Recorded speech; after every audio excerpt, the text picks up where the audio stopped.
Understanding business process management in ERP implementations and the future of digital transformation. Those are just two of the topics we're going to cover here in episode 161 of Transformation Ground Control. This is Transformation Ground Control, your source for all things business, technology, strategy, and change. If you're growing your business, leading change within your organization, or undertaking any sort of operational or technology change initiative, this podcast is for you. This show covers what you need to know about digital transformation, organizational change, operational improvement, and business growth. 5, 4, 3, 2, 1. And now, here's your host, Eric Kimberling.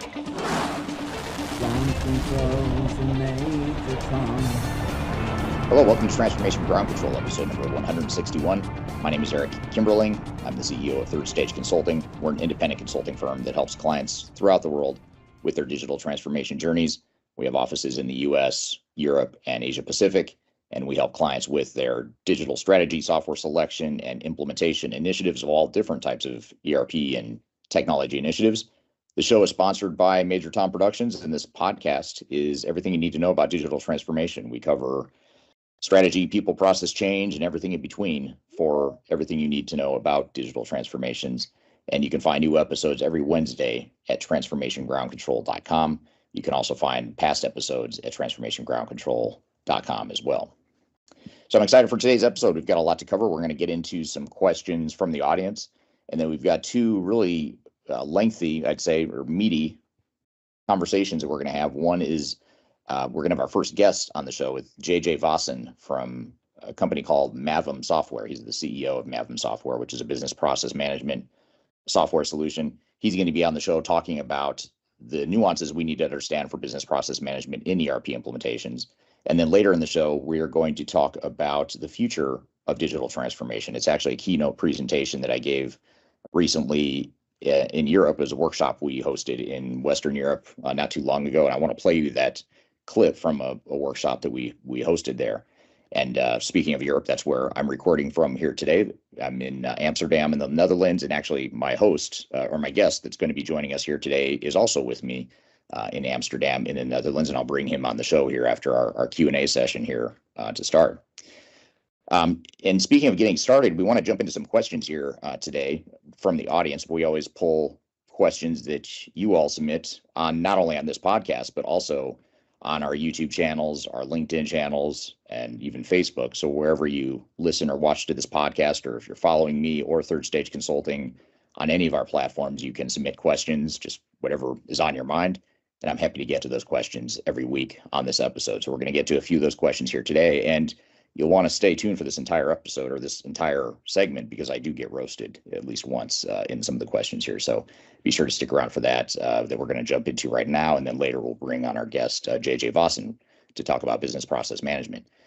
So to start, the first question we have from our audience is from YouTube. And this is from someone named Clarence on YouTube. And this is a comment about SAP versus Oracle. So I have a video on my YouTube channel that I recently published within the last few weeks that dives into the comparison between SAP S/4HANA and Oracle Fusion. And his comment here is, this is still old and not reflecting current Fusion versus SAP S/4HANA. Fusion is open and scalable platform that allows enterprise to grow without technical limits. Fusion provides software updates every 90 days, eliminating technical hindrance for innovation and patching vulnerability. Oracle only charges one subscription fee for you according to your scope of implementation. No charge for resizing after implementation. And I think Clarence brings up some good points about the evolution of Oracle's pricing and their infrastructure and just the updates and how they manage their cloud environments. But my video focuses more on functional fit, and it focuses on how well software does or doesn't fit for different business functions. I actually don't really get into a lot of the technicalities of which is the better hosting provider or the better cloud hosting provider, which one has better technical sizing, things of that nature. I view both SAP and Oracle as fairly comparable on that front. So I really try to focus on the differences between the two solutions, and much of the differences are a bit functional. So we talk a lot about some of the gaps in S/4HANA and some of the gaps in Oracle Fusion. And of course, I talk about the strengths in the video of both solutions. So I invite you to watch that video if you'd like on my YouTube channel. You can watch the 10 or 12-minute video that it is to get my take on how I think Oracle Fusion and SAP S/4HANA compare. But what I'll say here is that while these are good points, I think it's missing the real important differentiators between the two solutions. And just like is the case with most ERP comparisons that we do for our clients, it usually doesn't come down to technical infrastructure or technical sizing. It comes down to functional fit and how well it aligns with the business. So that's where I leave that comment. I don't want to be dismissive of the comment, but I do want to say that I generally don't consider those things as key differentiators between the different solutions. So thank you for the feedback there. Also, I had a question here this one is from YouTube as well. And the question was on one of my supply chain related videos. And someone had a really good question that I've never really addressed on this podcast or in any of my videos from what I recall. But one of the comments here is, what is the difference between a supply chain manager and a logistics manager? Which is an interesting question and a real good one. And the way I'd summarize it is a logistics manager is usually someone who is managing the logistics part of the supply chain. And logistics is typically one of several different components of a supply chain. So you have, for example, warehouse management. In addition to logistics, you have warehouse management, you have procurement, you have other functions that constitute or comprise a supply chain management function. So logistics is really the work that goes behind managing how you move products around. How do you get the trucks where they need to be to get the inventory onto the truck? How do you schedule the trucks, route the trucks, make sure you're optimizing your fleets? All that stuff. It's basically optimizing how you move stuff between warehouses or distribution centers or manufacturing facilities. Whereas a supply chain manager manages the entire supply chain. It's everything from planning, procurement, all the way through and including logistics, warehouse management, et cetera. So that's kind of the main differentiator I'd point out, that I think logistics is a subset of supply chain management. And oftentimes supply chain managers start off being logistics managers and then they move up to supply chain manager, at least within the larger organizations with more robust supply chain functions anyway. So great question there. And I appreciate that. I might one day make a video that compares the two just because it is such a good question there. Here's another, in addition to the Oracle versus SAP video, that was, I would say, a slight roast, maybe just more of a disagreement with my opinion. This one is just a flat out roast, but I'm going to bring it up anyway because there are actually some good points embedded in this, and it's always fun to poke fun at myself anyway. This is from YouTube as well, and the comment here is on a video related to, I'm trying to pull up which video it's related to, and I don't have that in front of me, but it was one of my YouTube videos, and in that video, I talk about ERP implementation lawsuits. That's what it was. So I'm talking about lessons from ERP related lawsuits. And that's another recent video I published on my channel. And in the comments, I found this comment from Brent on YouTube. Brent says, how are you going to sell a $3 million or $5 million project without making some ambitious claims? It's clear that Eric has been more of a paper pusher or a theoretical guy you bring in when the real drivers fail in these large organizations. So interesting concept. I won't take it personally there, but it sounds like he's saying that the real people that do the real work end up failing, and then a theoretical paper pusher type of person like me would come in and try to fix or solve the project. I guess what I'd say is, regardless of whether or not I agree with whether I'm a paper pusher or not, or theoretical or hands-on or not, that's probably not as relevant as I would just look at where the effectiveness is. To me, it doesn't matter if it's a paper pusher, someone doing the quote unquote real work, or someone that's academic. Anyone that can help make sure your project is successful is what I would look for on your project, whether someone internally or external. And I think it's a good point because you do want to have people that understand the big picture, but you also want people that have hands-on experience. Now, of course, I would argue that our team certainly has a lot of hands-on experience. I do agree that I don't have as much hands-on experience in recent years because I'm managing a larger organization now than I was earlier in my career when I was actually doing more of the hands-on consulting. But having said that, I touch a lot more projects as well because of the size of our team and the scale and scope of our projects. So, I think the key is to have a combination of people that have that big picture understanding, but of course you still need the people that are boots on the ground they can do the hands-on work, and that is not me. So I agree with this person in that concept, and maybe that does come through in some of my videos. So it actually is a good point. I think you have to have a lot of different skills on a project. And I think that's the key takeaway here from this question, which is a good one. So thank you for that, Brent. And then here's an interesting comment related to business requirements, and it's a question that is from YouTube, another one that I hadn't really thought a lot about, but I always learn a lot by reading these questions. That's why I like going through all the comments and questions on my various social media platforms. I actually read them all. I may not always respond to them, but I do read them all. And they're very informative for me. So I appreciate everyone that does comment. And this was actually a comment related to episode number 158, I believe it was, of our podcast on YouTube, of this podcast on YouTube. And in it, this person says, after many years in consultancy, my question is why a retired school teacher cannot collect requirements. It all requires age maturity where one can control emotions. I agree with the economist of the book Big Con, where Big Four are making government officials immobile and look like an infant. Big consultants, what they do is create as is and to be and make big money. Technical consultants are almost beaten to deliver the project with less time and low pay. So interesting comment. First of all, I'd never heard of the book called The Big Con, and I actually looked it up after seeing this comment because I was fascinated by it. Anytime someone tries to expose an industry or call out the weaknesses or deficiencies of any industry, I like reading that stuff because I like understanding those risks and just sort of what the dark side is that we don't always talk about out in the open. I've not yet read the book, but I'm intrigued by it, and I've actually ordered the book to read it. So it's called The Big Con, and it's the author's first name is Maria, and I think her last name is Italian. I think it starts with an M, and I apologize, I don't have that in front of me. But if you look on Amazon or any bookstore, just look up The Big Con, and if you need to put Maria in there, she should come up. That book should come up. And I'm actually trying to get her to be on this podcast, by the way. I'm not getting a response yet, but I've invited her to be on this podcast because I'd love to chat with her about the book. But I think it brings up a really interesting point.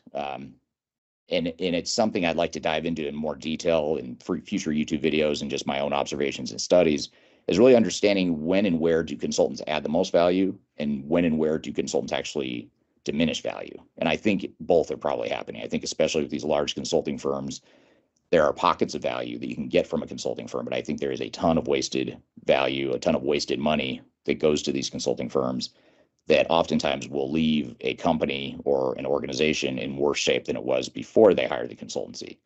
But because it's a big brand name that's well recognized, people have a certain amount of trust, and there's a certain amount of cachet that goes along with those software solutions, or those not the software solutions, but the consulting firms.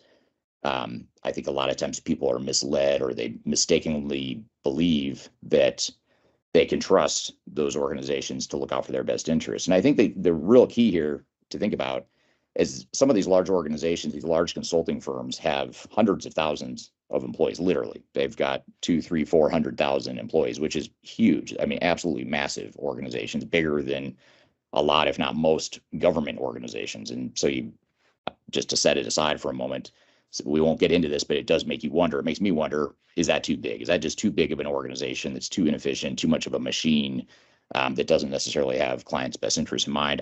That's a whole nother debate for another time. But what I think it does too is it exposes, or it sort of gives you the magnitude of scale that these organizations have. And in order for a big consulting firm that's that big to make anything worth their time, first of all, it's got to be a multi-million-dollar contract. In other words, they're not going to go pursue, $50 or $100 or even $500,000 engagements if they don't think there's some sort of multi-million or multi-tens or hundreds of $1 million of potential on top of it. So that's one thing. But if you're a large organization and you fall into that category where you are going to spend millions or tens of millions of dollars on consulting services, then you have to wonder, well, how are you going to ensure that a $10 million project doesn't turn into 15 or 20 or $30 million? And that's what consulting firms, these big consulting firms, are really good at, is turning a really small project, a small implementation, into something that's much bigger, oftentimes through change orders, through increasing scope, through changing assumptions, and flat out lowballing the initial implementation estimates. So this comes back to a point that I always make in my videos and on this podcast too, is that organizations need to take control of their projects. I think we have this unhealthy learned helplessness that organizations tend to have with consulting firms, especially the big ones, where they think they're a massive consulting firm. They've got tons of resources. They're much smarter than me, and they know technology and implementations much more than me. That may or may not be true, but even if it is true, it doesn't mean that you need as many resources and as much of a price tag as what these organizations are paying. And oftentimes it reminds me a little bit of The Wizard of Oz, the movie The Wizard of Oz, where Oz is behind the curtain and he doesn't want anyone to look behind the curtain to see what's really happening and how he's creating the wizard. And when you pull back the curtain, you realize it's just some, just some insecure little man that's actually creating this big angry wizard. And so it's sort of like the same thing, or that's a metaphor for big consulting firms where they act like there's a lot of magic happening behind the curtain. You, the client, can't see it. This is our thing. We own this project. We own the expertise, and we're going to run with this. And it turns what is meant to be a complementary partnership between client and customer, or client and consulting firm, and turns it into more of an adversarial, conflicting self-interest sort of a scenario. So super fascinated by that dynamic. I think it's super unhealthy, and I think it's something that big organizations especially need to be aware of. Smaller organizations too, if you happen to hire a consulting firm that's a lot bigger than you, no matter what size you are, if you're hiring a consulting firm that's a lot bigger than you, you just have to make sure you find a way to level the playing field through project governance, controls, ownership, and that sort of thing. Make sure that you own your transformation, that you're making business decisions and financial decisions that are best for you and your organization, and deliver the most business value and mitigate the risk as much as you can. So, and of course, how you do that is something that's been a topic of this podcast in the past, and in my YouTube channel as well. So stay tuned, or keep watching our stuff, and you'll see a lot of threads that comment or provide some insights on how to address that dynamic in the industry. So great questions from the audience, though. Thank you for all the really good questions. I appreciate it. They're good as always, and I always like having a healthy, spirited debate in response to some of these comments as well. So we're going to shift gears here in just a moment and bring on my guest here, who's going to join me right here in person in just a moment. His name is JJ Vossen. He is the CEO of a company called Mavim Software, which creates and delivers business process management software. And he's going to be on the show talking with me about business process management, how it fits into ERP implementations, as well as just any digital business technology initiative, or any business transformation for that matter too. There's a lot of what we'll talk about that's completely tech agnostic, as well as just transformation agnostic. Any sort of change initiative, business process management is typically going to be a big part of that. So we're going to talk about some of the misunderstandings in the space, try to clarify what BPM is, and talk about how you can factor that into your ERP implementation or digital transformation. So we're going to bring him on here in just a moment, but first we're going to take a quick break. We'll be back with more Transformation Ground Control.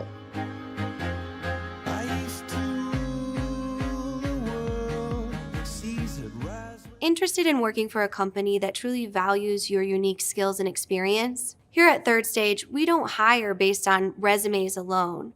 We look at the full candidate, experience, and willingness to provide excellent service for our clients. Within a technology independent and agnostic consulting firm, you have the opportunity to learn across industries with a diverse group of clients. Our consultants also have the opportunity to diversify their portfolio and learn across technology systems. If you're interested in joining a high-growth entrepreneurial organization, please reach out to us at work@thirdstage-consulting.com.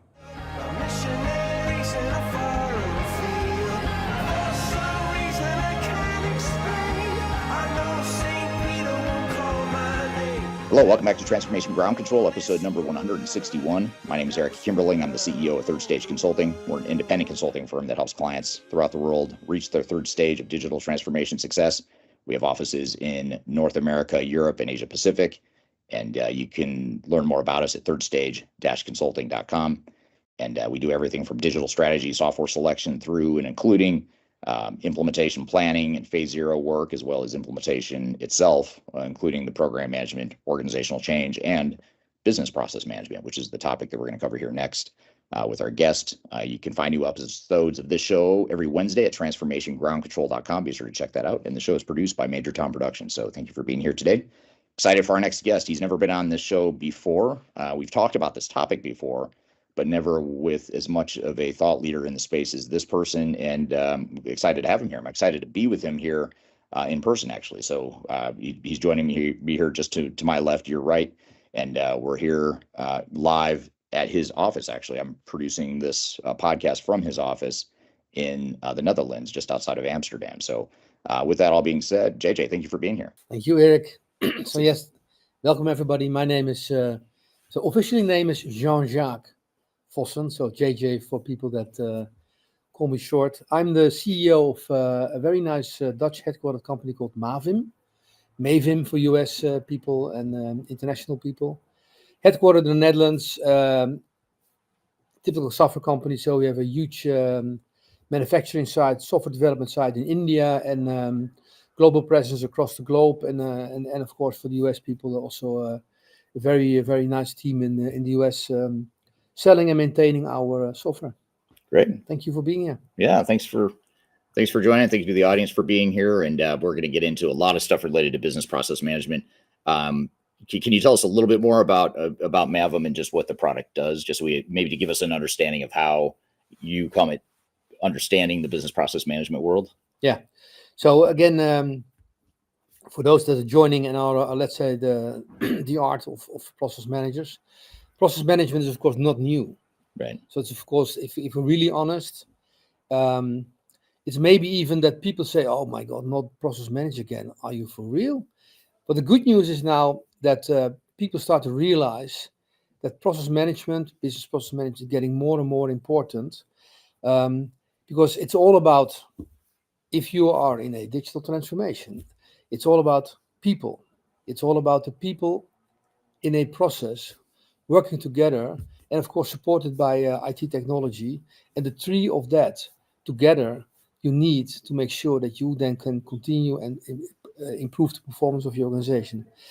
The process management part is getting more and more important because people do realize, if I'm not designing my future state I want, how can I improve? So process management is, for certain companies, claimed it's reimagined, or it's reinvented, or it's back on the board.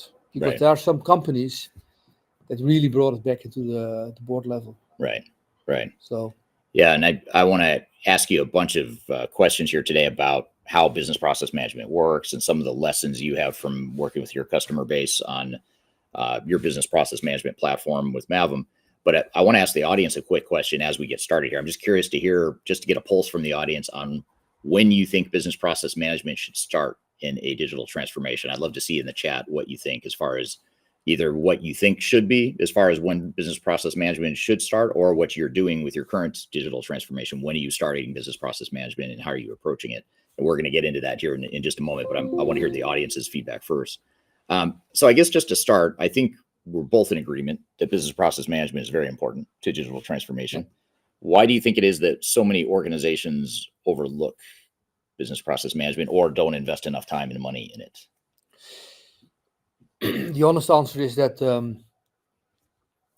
people do understand that they want to improve the performance of their organization. They do understand that the current way of working needs improvement. And then what they do normally is they check in what's going on in the world. They check in also in peers in their organization, and then they get advised by, for argument's sakes, by software vendors that say, "Look, I have a best practice. I can help you. Don't you worry. This is my partner in crime that will run this digital transformation engagement avant la lettre, but then in template based." So they are in a urge. So they think they are in a hurry. They want to re-platform, and they trust the software vendor and they trust the implementation partner. In their view, rightly so. Right. And then certain things happen. Yes. And let's talk about the certain things. There's certain, let's call it economic self-interest that creates conflicts. And when I say economic self-interest, I'm not talking about the company that's implementing. I'm talking about software vendors and system integrators and their economic self-interest. How do their self-interest conflict with the necessity to do business process management the right way? Yeah, so then, so of course, and I do understand the software vendors have targets. The software vendors have to make targets. They want to make targets, and it's in their interest that the implementation goes as fast as possible. That's also the same interest of the customers. We all want it to happen fast. The problem is, if you don't know what you want to achieve with your organization, that's what you need to do first. Because your software vendor wants to implement very fast the software. The software vendor has no domain interest and has no clue. What do you want to achieve with your organization? So there is the misalignment that a best practice of an implementation of a software package. The software is so highly configurable nowadays. You can do anything with the software. That's a good news. But you need to be very sure what you want to achieve with that process in my organization, with my people, with my customers, with my competition, Right. and not what the vendor thinks that you want to do. So you should own your own destiny. Right. And there's the conflict. Yeah. Yeah, absolutely. And I think that's a problem that's probably becoming more and more prevalent, in at least from what I've seen, just because you have so many on-premise legacy systems that are being sunset right around the same time. I mean, Microsoft and SAP and some of these other big software vendors are sunsetting their old products, which is understandable. That's part of lifecycle management for any solution. But the movement to the cloud is all happening in parallel with all these different vendors. So you have a bunch of different vendors telling the same thing, which is you need to switch now. Yeah. You need to go through this implementation now. Yeah. And if you have a deadline of, say, 2 years from now, you may think to yourself, well, I don't have time to do business process management. I need to just get on a new system. There you go. And that's what you're saying is that's a flawed way to approach. Yeah. So again, what we have with our customer base. So we have a proven track record with the following scenario. we have example customers that said, okay, yes, we are in a hurry. If you can commit, Mr. Software Vendor, that in 1.5 years you can do our implementation of this nice, highly configurable software package. They told me the following: we started the engagement, we took off the plane, but then we didn't know where to go to, and we didn't know where to land. This customer dared to say, let's fly back.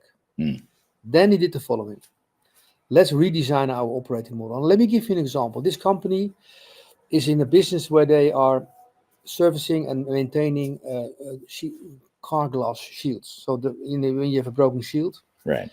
they have 3,000 outlets in Europe. Every outlet has its own stock. But you should know, with all the new technology in glass, they have an SKU of maybe 100,000 different car glasses.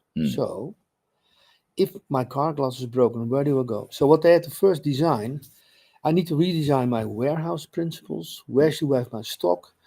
And I need to redesign first the customer journey, because you can't go to a shop and say my car is broken and let's fix it. So they did first redesign, again, my operating model. How do I treat my customers? How's my logistics? How's my distribution? Done that, the design was clear, clip and clear, and very important, visualized in such a way that everybody agreed. So the company took maybe 3 months to redesign. And guess what happened with the implementation? Half time. Half time. Meaning they took off, lost 3 months, spent 3 months to do it again, redesign again, and then at the end, in 6 months' time, implemented. So the 1.5 year planned brought back to a year. But they dared to fly back, did the phase 0 planning, redesign of the model, redesigned the operating model, and that principle applied to the system integrator, went live within 6 months. That's interesting. One example, and I have multi more. Yeah. But you need strong leadership, committed leaders that first think, who owns the destiny of my company? Right. Is it me or is it my system integrator? Right. Well, the audience will say, of course, the leader. Well, that's not what all organizations. You need strong leaders. Yeah. Yeah. And you also talked about something that came up in an earlier conversation before this podcast today. You and I sat down with a professor at the University of Antwerp, and I actually interviewed him for this podcast. He'll be on this podcast in the future. And he interviewed me for one of the shows that you produce at Mavim. And one of the things he talked about is he has a database of over 100,000 case studies that he's analyzed quantitatively and qualitatively in case studies for digital transformations. And one of the key root causes of success versus failure, and according to his research, is decision latency is what he called it. So Yeah. in other words, how fast can a company make a decision during a digital transformation?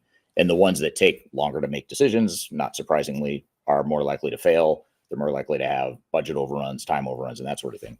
So what you're talking about here, it sort of addresses that root cause in the heart of why so many projects fail. Because if you do what you're saying, which is I define my future state business processes up front and what I want that future state vision to be, and then I go implement technology, you're more likely to succeed. You're more likely to finish on time, on budget. Yeah. But what do you say to organizations that say that they should, or system integrators that say that you don't need to worry about business process management? Our software has best practices. Our software will give you the answers of how your future state processes should be. So don't bother doing all this BPM stuff that JJ's talking about. Just go straight into the implementation and we'll do it for you. What do you think of that approach? Yeah, so I understand them, and my advice to the audience is then, okay, if you have a best practice, please can you show me then? Mm. Show me the best practice for my type of company, in my typical industry, in such a visual way that if I'm, for example, one of the decision makers, that my board understands that you do have indeed the best practice, that I do understand that you indeed are a system integrator in my domain, visualized for my typical company from end-to-end processes, visualized in a way that I understand, my board understands, and then show me examples where you go to the details. For example, in how, as your advice in my case now, after Corona, how should I redesign my customer journey? Because my supply chain, in the old days, it needs to change. Mm. So show me in a way that I understand, because there are people that have that ready. They have indeed best practices. I know them. They have that visualized in the digital platform, and that digital platform is connected to then, if we all agree on this, yes, this is the way, then that is the design principle to do indeed the best practice implementation of then the solution, the real software. Mm. So we are more, or they have more or less the visualization of the future digital twin of your organization. Yeah. Used as a design towards your implementation design of your software. Right. So that would be the answer. Ask them to show. And the funny thing is, the best guys will not show software. They will show process models, operating models, how should you organize yourself, and then in visualizations that look like a PowerPoint, but now then in a digital format. Right. If you find those partners, guaranteed success. Yeah. We're here live in Amsterdam with JJ Vossen from Mavim Software talking about business process management in ERP implementations and digital transformations. We've got a lot more to cover. I've got more questions for JJ, but we're going to take a quick break and we'll be back with more Transformation Ground Control.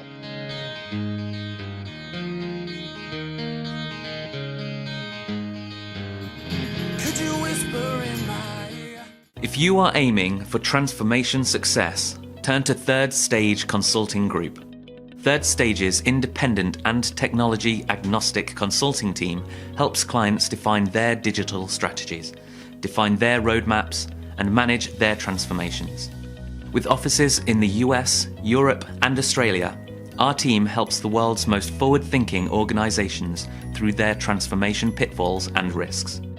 If you are embarking on a digital transformation or business change initiative, contact Third Stage Consulting to see how we can help you reach the third stage of transformation success. Learn more about us and download independent reports, videos, and other best practices at thirdstageconsulting.com. Yes, I'll do anything you ever dreamed to be complete. Yes, are the nothing that falls. Welcome back to Transformation Ground Control, episode number 161. My name is Eric Kimberling. You can find new episodes of this show every Wednesday at Transformation Ground Control. This show is sponsored by Third Stage Consulting, the company I work for, which is an independent consulting firm that helps clients throughout the world reach their third stage of digital transformation success through digital strategy, software selection, implementation planning, and implementation. And of course, one of the services we provide is business process management throughout all those different cycles of a transformation. And speaking of business process management, that's the topic we're in the midst of here with JJ Vossen from Mavim Software. Let's jump back into the conversation. I think where you're going with this, it seems as though business process management isn't about technology workflows. That's part of No. business process management, but it's a small subset of a broader set of end-to-end processes. And yes, the technology you're deploying is going to have a role in that, but it's not just one system. Typically, there's manual processes or things that happen outside of a system. There's integrations to other systems. So being able to look at that entire thing end to end is a lot different than saying, no, I'm just going to implement this tiny little sliver of technology. Even if it's an ERP system, it's not going to do everything you need it to do. So you're going to have inevitably processes outside of the software workflows. Yeah. So it's a really good point. Yeah. So again, and therefore, those parties you can find, they will have visualized. How should I set up my strategy? So what are my KPIs? Because the implementation is we have to be honest, it's not the big party. But you want to make sure that's fast, it's done according to what you want, and the money you will make after implementation. But during the implementation, let's say it's a strategy, then you need to process, but you also need to understand, how does my enterprise architecture look like? So the same platform should understand, I'm not going to replace everything. I'll replace a piece, but where are my interfaces? Because that's what you need to also to make sure that you don't, okay, funny, we have now a new platform, and oh, wait a minute. You will always have left legacy. You need to understand where is that, so that you understand that before you go live, you need to test that. So you need the total picture from your strategy. So how it's impacting my processes. What does it impact for the people? People need to understand. Right. Is it better or not? Will it improve? Will I be happy or not? Because you need to do that. Because if it's not clear to them, you found yourself all the people that will boycott your project. Right. So that the clarity upfront from a people, process, technology standpoint in the enterprise architecture, and then guided by principles like set KPIs, set principles, what do we want to achieve, so that everybody on a constant understands how hard it is, but we're doing it for a purpose. Right. The purpose needs to be a business goal. Right. Very important. Yeah, that's a really good point. There's some questions coming in and comments that I want to get to from the audience here. First of all, this is one that I know you're going to be interested in, JJ, and that is, can you spell your company's name? So despite the proper pronunciation you had, can you tell us how to spell Mavim, just so they can learn more about you? Yeah, M-A-V-I-V-I-M, Mavim. Yeah. Did I do it right? M-A-V-I-M. Oh, M-A-V-I-M. Yeah. So it's not M-A-L-V-E-N as suggested on Mavim. YouTube. It's Mavim. Sorry for that. That's all right. That's all right. So a lot of people joining from throughout the world here today, everywhere from India to Denver to in between, South Africa. We've got someone from South Africa here as well. So thank you for commenting there. Just a couple of comments here that I want to get to related to the question I asked earlier. I asked the question of when should business process management start? And Alcinda on LinkedIn said that it should take place from the start of the digital transformation planning process, as you need to perform an audit of your current state and what your desired end state should be, which then determines what technologies to deploy. Yeah. I mean, that's pretty much sums up the entire interview. We don't have to continue. I think that's sort of she solved all of our problems there in that one comment. She's I think looking for a job. Yes. Maybe so, but I mean, kidding aside, and that is a great comment. Thank you, Alcinda, for that. But that is really spot on, would you say, with how you should approach business processes? Let's talk about current and future state, though. Yeah. There's also a mindset or a school of thought within the digital transformation space, especially with software vendors and system integrators, that would suggest don't worry about your current state. It doesn't matter. You're going to replace it anyway. Mm-hmm. What do you say to that? So again, future states, no-brainer. You need to have your North Star. You need to know where we're going. And then current state, let's say, focus on the areas where you know anyway, there will be a big change. So you better make sure that you understand current way of working. And it's not that you all document it in the right way, but you need to understand the impact on the people. Because if those people don't understand the why and the how of change, you found your saboteurs. So it's more or less, and again, then if you say, it might take me 3 years to do my current state. No. Focus on, for argument's sake, on the supply chain, because there are the big changes. On your customer journey, there are the big changes.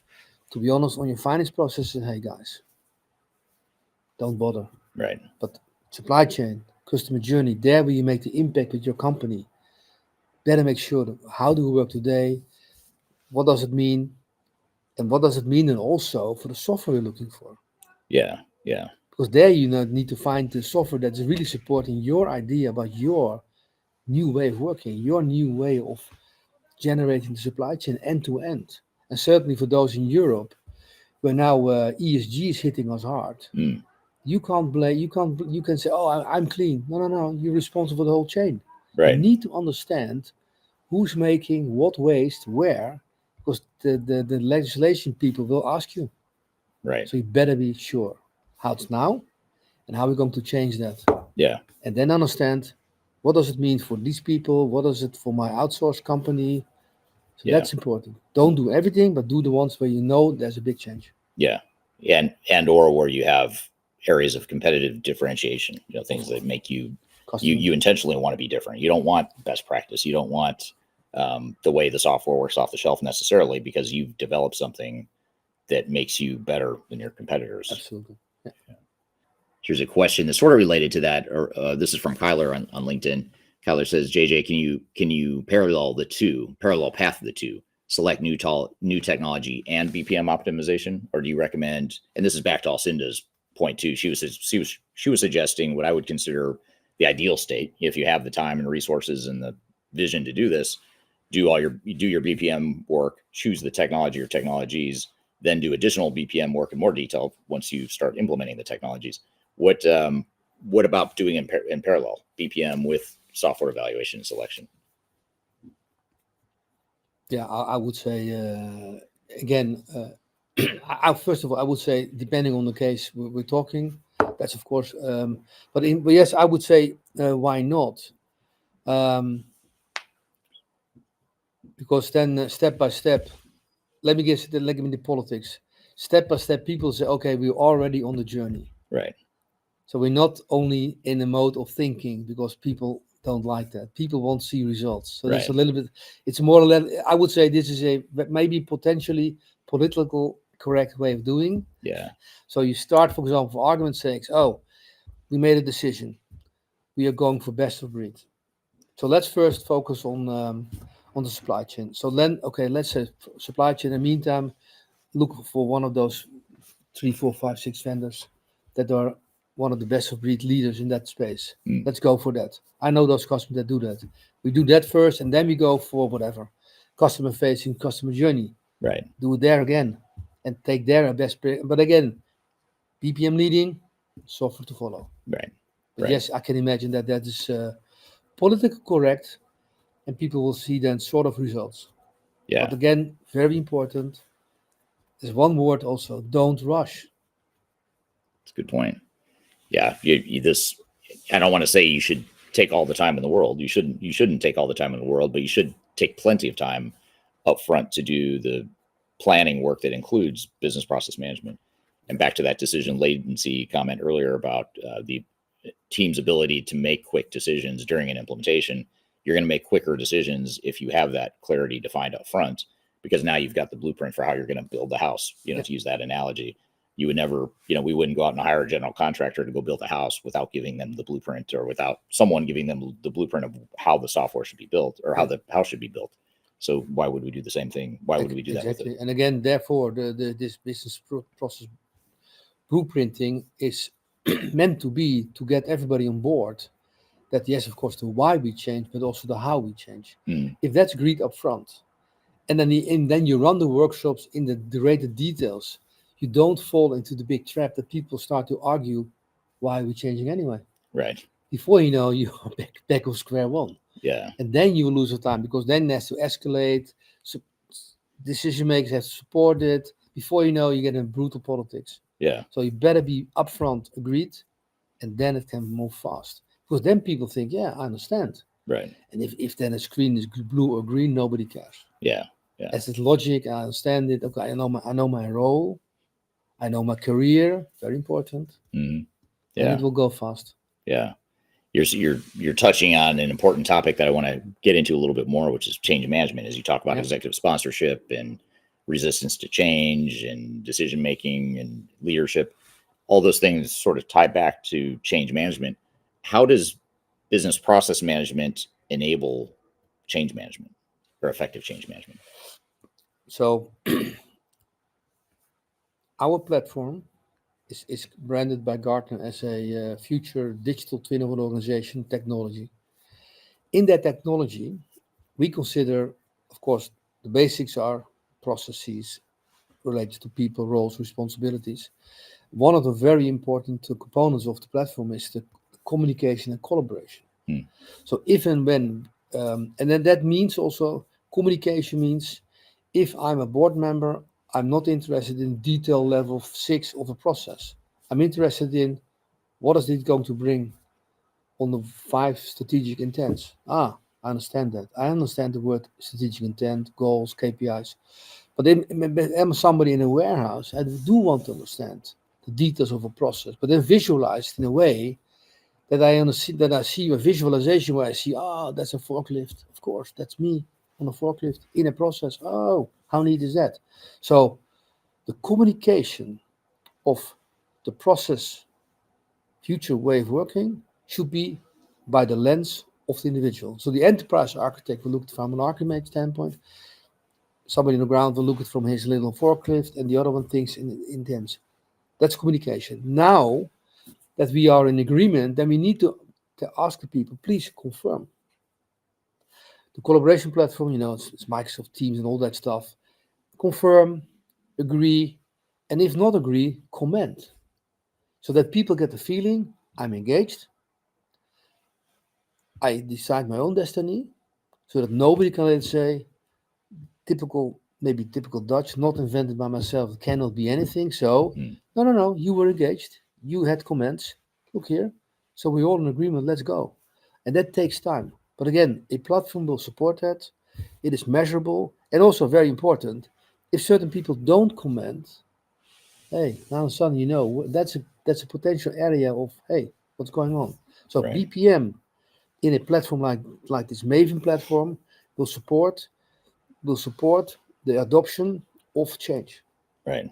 And that is so important. If people don't want whatever you want as a we had this Hans Mulder, this professor.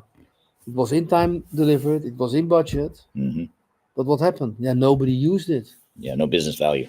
Yeah, no, and nobody used it. Of that group in whatever Italy or wherever, they didn't use it. Yeah, big failure. Yeah. So then again, you need to make sure that people are committed to work. We have customers where the people said, "When do we get the system? I can't wait for the change." That is the dream.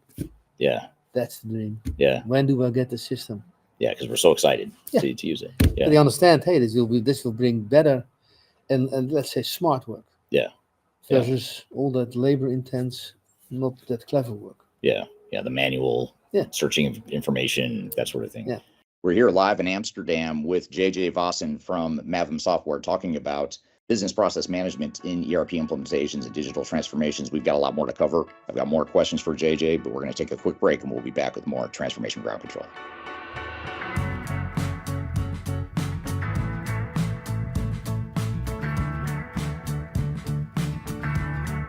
I'm excited to share our newly released 2024 Digital Enterprise Operations Report.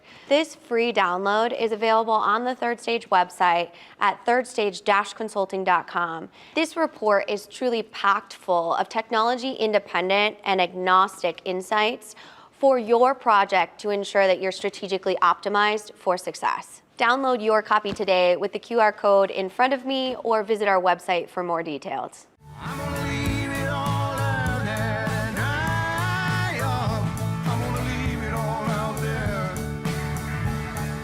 Welcome back to Transformation Ground Control, episode number 161. My name is Eric Kimberling.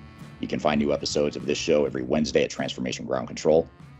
This show is sponsored by Third Stage Consulting, the company I work for, which is an independent consulting firm that helps clients throughout the world reach their third stage of digital transformation success through digital strategy, software selection, implementation planning, and implementation. And of course, one of the services we provide is business process management throughout all those different cycles of a transformation. And speaking of business process management, that's the topic we're in the midst of here with JJ Vossen from Mavim Software.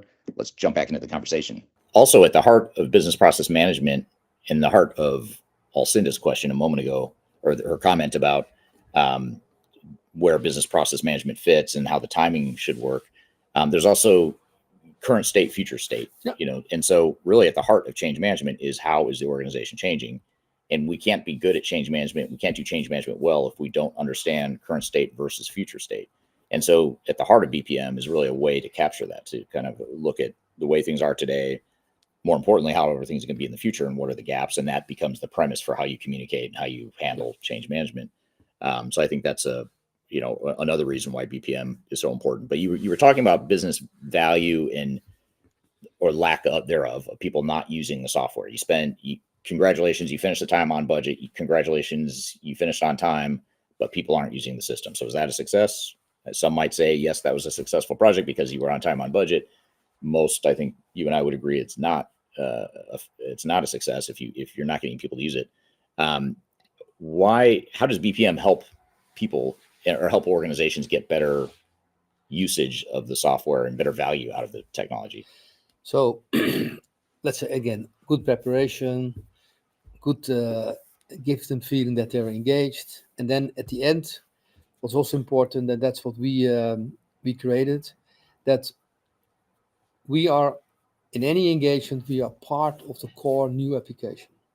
So we make sure that we have on this is maybe very technical, but on screen level, we have an integrated view. So if and when somebody in the morning, first day, he gets engaged, he starts a new application, and he said, "Oh, I had my training, but oops, what?" In the case of Mavim, press the help button. You are in this order entry. Okay, help. Then contextual help will start, and you will see your row in this situation, in this screen. This is your work instruction, totally integrated, so that people, first of all, know whatever happens, there's always help. Clarity, and also very important. And one of the classic examples, people say in the morning, "Oh yeah, let me call the support desk, guys." I know customers that said we shut down the support desk for phones. You need to first go to help. Because you can see that if they didn't press the button help, guess what? You don't get help. You need first to figure it out yourself, and then if you don't know, then you have to send in a ticket. So now we send a ticket that will be passed to ServiceNow. Ticket is supported, and immediately the support desk sees, this professional was in that order entry screen. Oh yeah, and oh yeah, indeed, he's right. Because of course, after go live, there will be for sure things that can improve. Right. But that's the way to do it. So it's totally integrated, and then people have to comment. And then, of course, support desk need to respond very fast. So people get the comfort feeling. Oh yeah, I get help. And then, of course, people will not moan, and they will adopt to the new way of working, and they will not do what's also classic. Sometimes people say, "Yeah, let's have the old system to the left and the new system to the right." Guys, no, it has to be only the new system. A non-digital twin is what that's called. Non-digital twins. a manual twin. So the big trick we have is that is very neat. That it's integrated. So the process of the business into the application process, into the screen. Click and you see it. So you can use it for training purposes. You can use it for support purposes, but also in your. And now after 1 year, somebody comes to the corner and he says, "I want to pay cash." Oh, how to handle a cash transaction? Okay, help. Cash, work instruction. Right. That's a great points. Speaking of great points, there's more comments here coming in on social media. And again, from Alcinda, problem with best practices are they don't necessarily have your business context. So similar to what you were saying, that I would argue, I'd go one step further and say there is no such thing as best practices. There's things that people call best practices, but I think it's misleading to say that they're best practice, because is there some sort of universal arbitrator of what best practice is? That'd be the other question. Or does only Microsoft or only SAP or only Oracle knows what best practices are? I guess that is more of a rhetorical question as far as. If I will be the audience, the best practice is for you to judge if you understand them. Yeah. And again, it's brutal to say, don't rely on the word, we have the best practice. Yeah. Check for references, ask for the real decision makers, and then show me what the software does, and you decide. Certainly, you decide. Is that? Do I recognize my future, and if that indeed there are companies that have indeed visions on how should you run your organization because they have the time and they did that, and they have domain expertise, and those companies do exist. Right. So yeah, ask them, show me the proof. Yeah. It's a good approach. Sound advice for sure. Here's a comment I want to get to. This is from Zalid on YouTube. And Zalid says, we're developing our digital strategy through a consultancy firm. As per their first draft, they only touch a few components, and we couldn't develop a business case for our board approval. So I guess I want to come back to that. When you look at business value, you look at the business case, how does BPM fit into that? Or first of all, I guess before I jump around too much here and ask that question of you, JJ, let me get your reaction to Zahid's comment on how the consultancy could only touch a few components of their business, didn't cover all of the business processes that were required to put together an end-to-end picture. Is that something that's common that you see when they don't have a proper BPM phase up front or a proper BPM tool? Is that something you see often? If we get engaged, to be honest, no. But I will be scared. Yeah. If I read that, that is it's not good. Again, if somebody says don't bother, this is a classic example, and this is maybe sorry for being Dutch.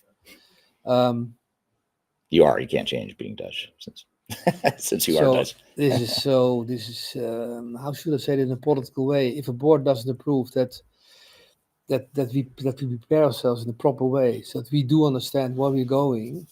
Again, I don't know the details, but if the board says no, don't bother about the areas which are not of interest, then I would agree. Right. So there will be differentiate. There we have the customer facing. There we have the supply chain. Those typical hot buttons today. They said only concentrate for that. I would agree. There where it makes sense, go for that. But if somebody says don't bother preparation, just go for it. Yeah, that is set up for failure. Yeah, it's a good indicator or predictor of failure. And in this case, I don't know if the board didn't approve the project, therefore it did move forward. Maybe it's a good thing if the processes weren't adequately defined, and if the board didn't feel comfortable, that might actually be good. Of course, if they think, hey, that's not us. Yeah. If they don't recognize their own company, then it's it would stop immediately. Right. Here's a really good question. I was not planning on touching this topic, but I think you'll like this, JJ. This is from Matt on YouTube. Matt says, is it a standard practice to model the enterprise architecture for optimizing business processes? So let me turn around. So you're building your future state business process blueprint, but processes are supported, of course, by applications and in your IT landscape.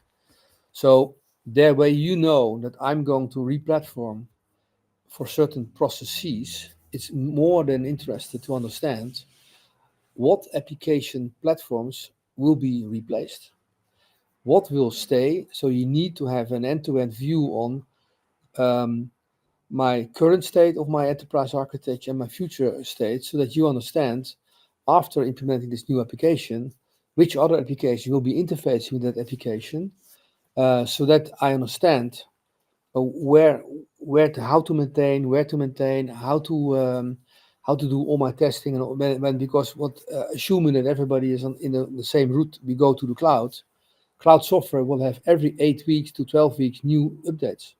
So you need to understand every update, what's the impact on the processes, but also what's the impact on the end-to-end chain of the applications that are all connected to each other. So therefore you need to model your enterprise architecture for that specific domain where that will be touched. Right. Don't try to model end-to-end architecture from a company of 100,000 employees. No.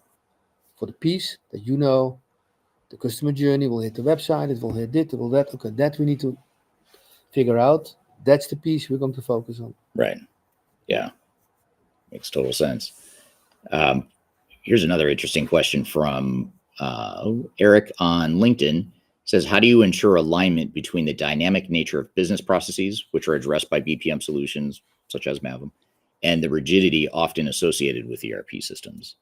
So in other words, you've got dynamic business processes, flexible, that are constantly changing, that you can change at any time. And then you've got ERP systems, which are relatively rigid. So how do you reconcile the two? Yeah. So again, a very good question. Again, that's why it's not about Mavim, but that's why for example, like yourself, Eric, that's why you need to figure out in your enterprise architecture the base layered approach. So your ERP system should be considered as your system of record. So that is your base layer. And then on top of that, for those things where it makes your company unique, you need additional layers. So then you find your, let's say, best of breed solutions around the ERP system. And then the next layer is, and let's for argument's sake, the low code, like the Microsoft Power Platform, where you have the innovative things that makes you unique, and also creates flexibility around brutal applications like an ERP system, where I need 6 screens to do my time sheeting. You can have a little app that is figuring it out in one sheet and then feed the ERP system. That's the way to do it. So then you can have flexibility in layer 1, have unique capabilities in layer 2, for supply chain, whatever package, and then have your base layer, system record, you have to see the ERP, rock solid, to be relied, always on, invoice go out, but flexibility in the layers.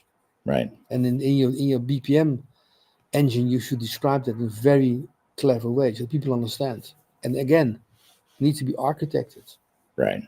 Yeah. And it's, even more reason why you want to define your business processes up front is so that you can identify where the ERP system that you're deploying might be too rigid. Yeah. And that's okay. That happens. No problem. You're going to have some areas where ERP is going to add a ton of value. You want that rigidity and standardization, but there's going to be some parts of your business where it doesn't fit. And that's okay. But you have to figure out, what are you going to do? Are you going to customize the software? Are you going to use a manual process? Are you going to do a bolt-on system or add a third-party bolt-on system to address that capability? Exactly. There's different options. But if you don't know that stuff up front during the business process exercise before you start implementation, you're going to realize halfway through the implementation that, oops, this ERP system doesn't fit. Now I have to recast my entire plan because now I have to change my processes, which might be more painful than I'd like, or I might have to do some customization. I might have to go get a third-party bolt-on. Whatever it is going to take extra time and money that you didn't plan on if you would have had the BPM stuff up There front. you go. And certainly for those implementations where you go cross-border, and certainly in Europe, again, there are legislation with all cultural things that's in certain cases, everybody wants to work one way. So let's be as standard, as robotized as possible. But guess what? Right. In France, they were completely different than in Germany and in Italy. So therefore, you need to apply the cultural things. How do we treat our customers? Use the same platform, but then implement it in a different way, or have little applications that support the local cultural things. Need to be upfront designed, and don't assume if we do this one brutal Salesforce implementation across Europe, everybody will adopt to that and will applaud. Right. I can predict the failure already. No, it doesn't happen. Right. You need to apply local cultural, local way of working, having still the same application.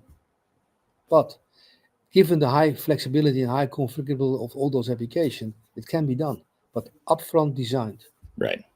We're here live in Amsterdam with JJ Vossen from Mavim Software talking about business process management in ERP implementations and digital transformations. We've got a lot more to cover. I've got more questions for JJ, but we're going to take a quick break and we'll be back with more Transformation Ground Control.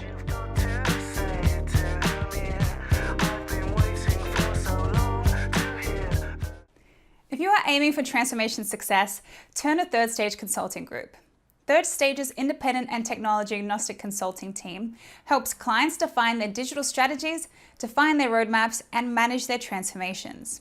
With offices in the US, Europe, and Australia, our team helps the world's most forward-thinking organizations through their transformation pitfalls and risks. If you are embarking on a digital transformation or business change initiative, contact Third Stage Consulting to see how we can help you reach the third stage of transformation success. Learn more about us and download independent reports, videos, and other best practices at thirdstage-consulting.com.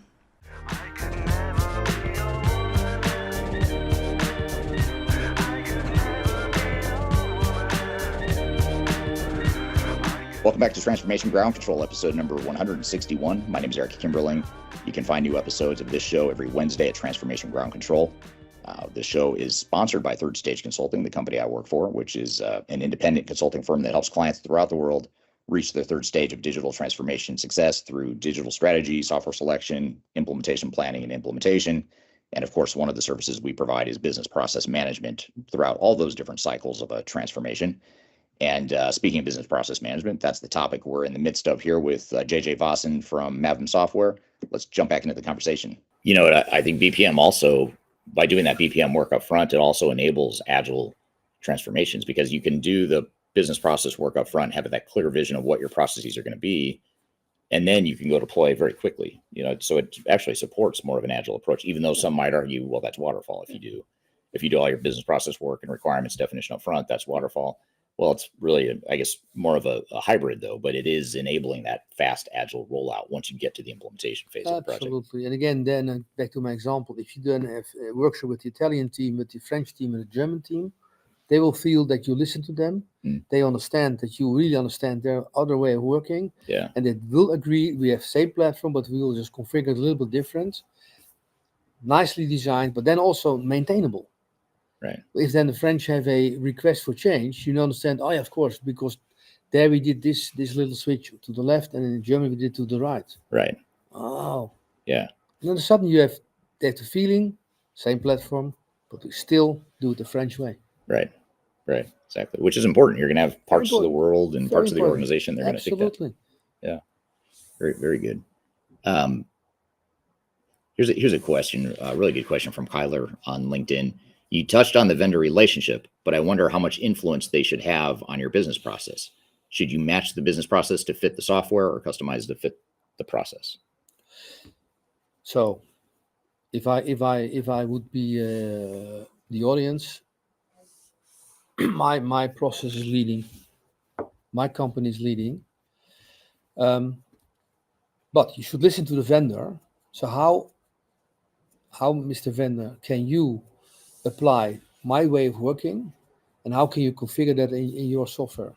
And if you're still in a software vendor selection package, my processes are leading, and I'll pick the software that is configurable to my needs. For argument's sake, it addresses 90% of my needs. Okay, so the 10% left, another advice, don't change the software, but then create the layers around it. This new low-code, no-code application layers that makes it then specific to my needs. And be honest, sometimes, because you really have to be honest, are you want this now because that's your current way of working, or are you indeed want something that's really innovative that nobody's done before? Be honest to yourself. If you want to automate the current way of working, be honest to yourself. Right. Innovative, be brutal to the vendor. Right. Yeah. Great point. Great advice. What about, we haven't talked about this yet, but as we were talking about current state versus future state, one of the topics that's related to that is business process mining. Yeah. So what is business process mining, and how is that different, or how does it fit within business process management? That's kind of that overarching concept of business process management. Yeah. So business process mining is a technique whereby software is tapping into in data, and the data is gathered and is in such a way that it is visualizing the real way of working in a automated process software package. So it shows you, so I have a future design, I would like to work like this. By the way, how do we work today? So then in a sudden you see the gaps, and then in a sudden you see the business case, and you see, oh wow, here can we improve. So it's visualizing current way of working and where you have the misalignment or efficiency gains in a process, or in process in several teams or multiple countries, so that you understand the business case of change. That is current state. The preferable, what I prefer, is that that after go live with a new application, make sure that embedded in that new application, you have near real time constant monitoring on.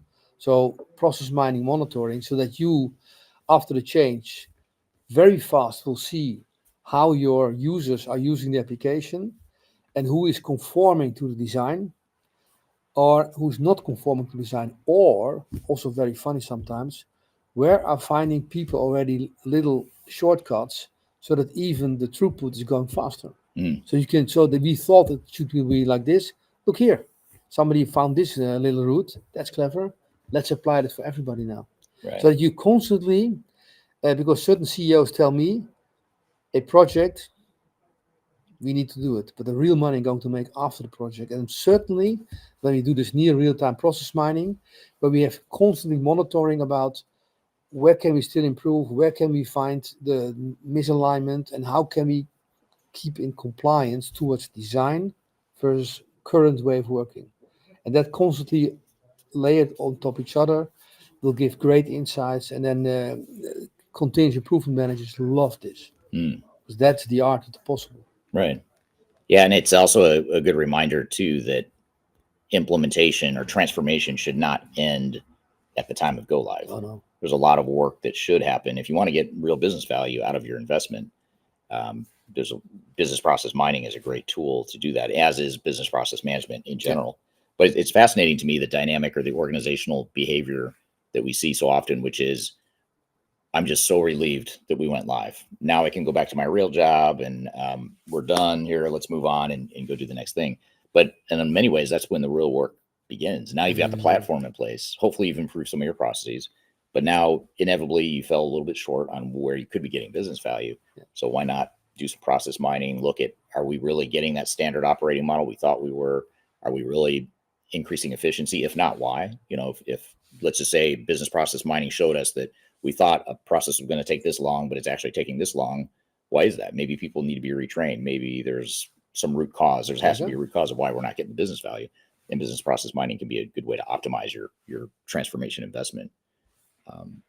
And then why not? So why wouldn't you just use Visio or some other free process mapping software that's out there? Like, in other words, why would we want to use a product like Mavim, a more robust tool like that, when we have Visio? What's the advantage there? So thank you for that good question.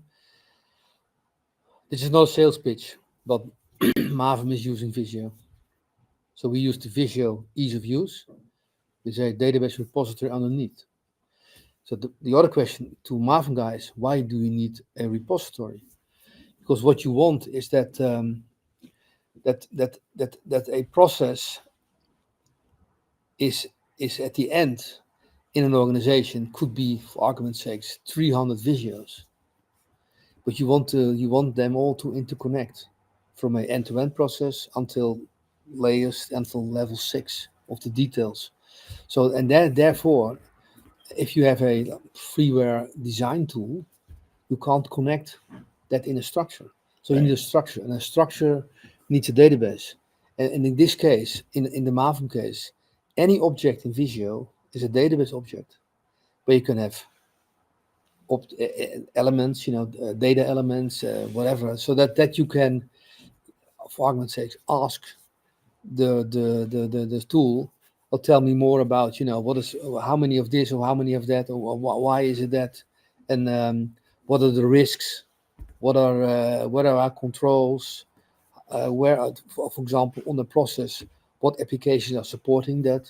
You can put any data into that repository, which is then visualized in a Visio.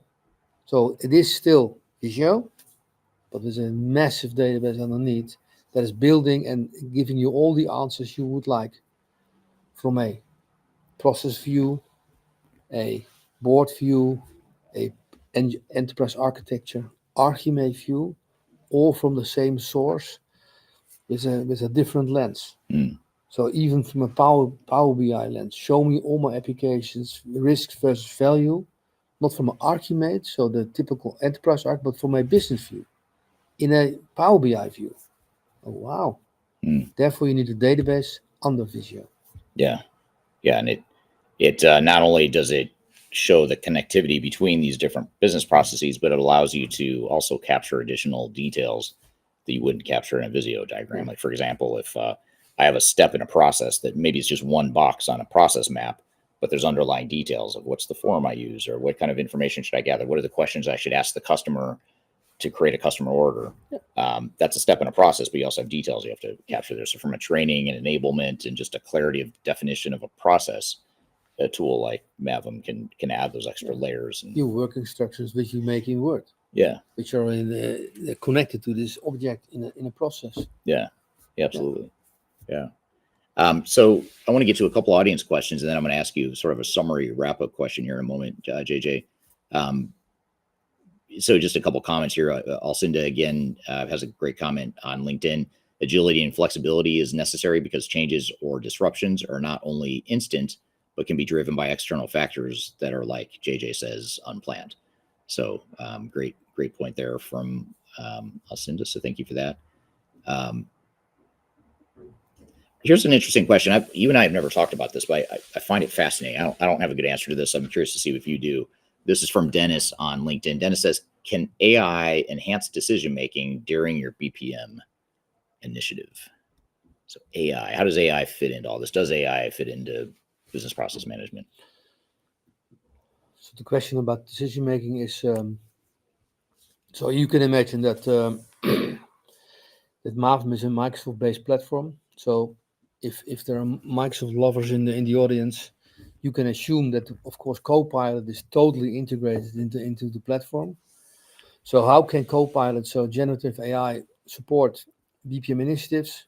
For argument's sakes, if and when an organization with 1,000+ users, you will have process owners that create, let's say at the end, on level 6, they create all the work instructions. So if you have 20 people working work instructions, there's 20 people that have some are artists in writing and others are not artists. So you will have a very inconsistent 6,000 work instructions. Copilot, please help. Please restructure, make it consistent. That's the art of artificial intelligence in BPM. In BPM, for example, our process mining engine is based on Power BI. So Copilot for Power BI. So you can, of course, have a data analyst check for the inconsistency in the process. You can also ask Copilot, find me the inconsistency. Just find it. So ask, he will give it to you, and then you find it, and you see it, and then you can have way faster. You can ask what is the best practice for a supply chain process? Right. There you go. Yeah. So you can say, oh, hey, this is the best practice from whatever my consulting firm. Let me check on Copilot. Yeah. Show me a Visio, a supply chain thing, and then he comes up, and then you can have a discussion.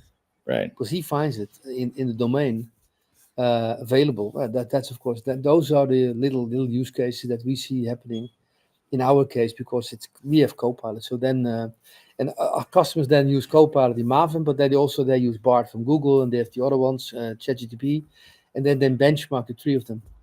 So really clever. Interesting. Clever to ask ChatGPT, what is your view? Bart from Google, and then Copilot.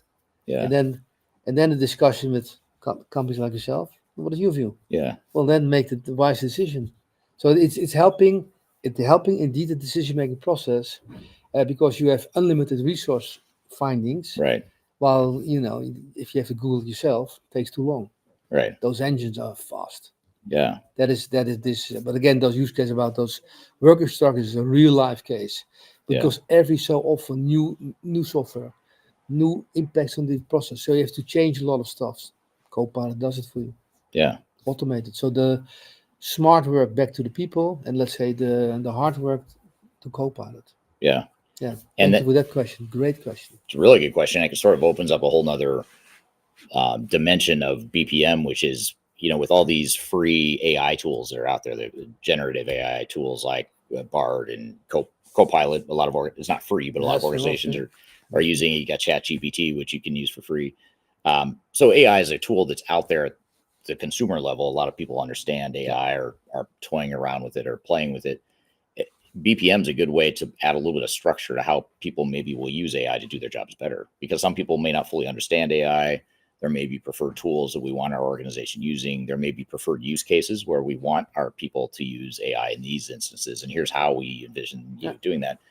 It gets back to business process mapping and defining that future state so that you can get input from everyone and how they've seen AI help them do their jobs, but ultimately someone has to decide this is how we're going to do it as a company, assuming we want a sort of a standard way of operating across an enterprise. So BPM can enable better use of AI, I would argue. Yeah, it is at the end the formalized decision you made. This is the coming 3 months, we're going to work like this. Yeah. For 6 months or whatever year. And then, of course, depending on what happens in the outside world, and you have to change, you keep on use these kind of clever techniques to innovate, and then of course apply in your applications. Yeah. And the BPM tool becomes that single source of truth for how we should be operating as a business. Yeah, from the several angles, from the enterprise architect, from the process owners, from the application owners, from what have you, people that need to have access to the single source of truth. Yeah. So just to bring this all full circle and to tie it all together, how do you recommend that organizations get started on their business process management efforts? What are some tips to just get started and those top recommendations you might have? Yeah, so again, take your time. Make sure that your vision, strategy, and what you want to achieve is clear, well documented, and agreed. Make sure that you have a strong sponsor. And a strong sponsor is not somebody that signs up for the budget and also is tapping you on the back and telling you good job. No. Somebody that owns also the end result from a board level or at least management level, and then also supporting you in the early days of the preparation, so that all the things we are going to change is agreed up front. So anything you have to change that will impact the organization needs to be agreed up front. Otherwise, during the implementation, you will lose time. The latest you'll make decisions. And at that time, maybe you have 20 consultants on board, and 20 consultants waiting for 1 month. That's a lot of money. You lose a lot of money. So the better your preparation, the better your support from the board, the faster the implementation will go. That is my recommendation. Yeah. And what I love about BPM tools too, just to bring it back to your last point there, is BPM tools can be a way to take a lot of detail about the operating model and the operational detail of an organization and bring it back up to the board level.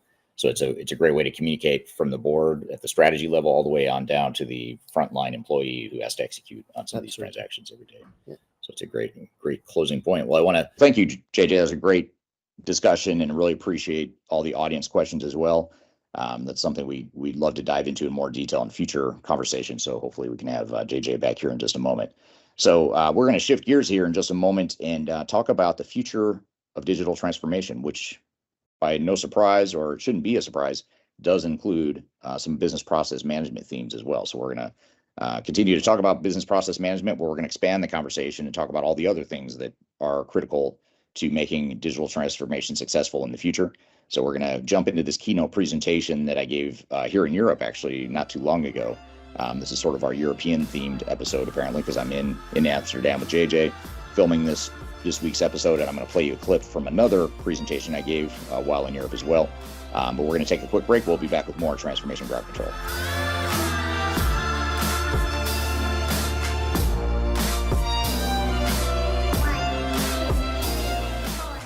My name is Eric Kimberling, and I'm the CEO and founder of Third Stage Consulting.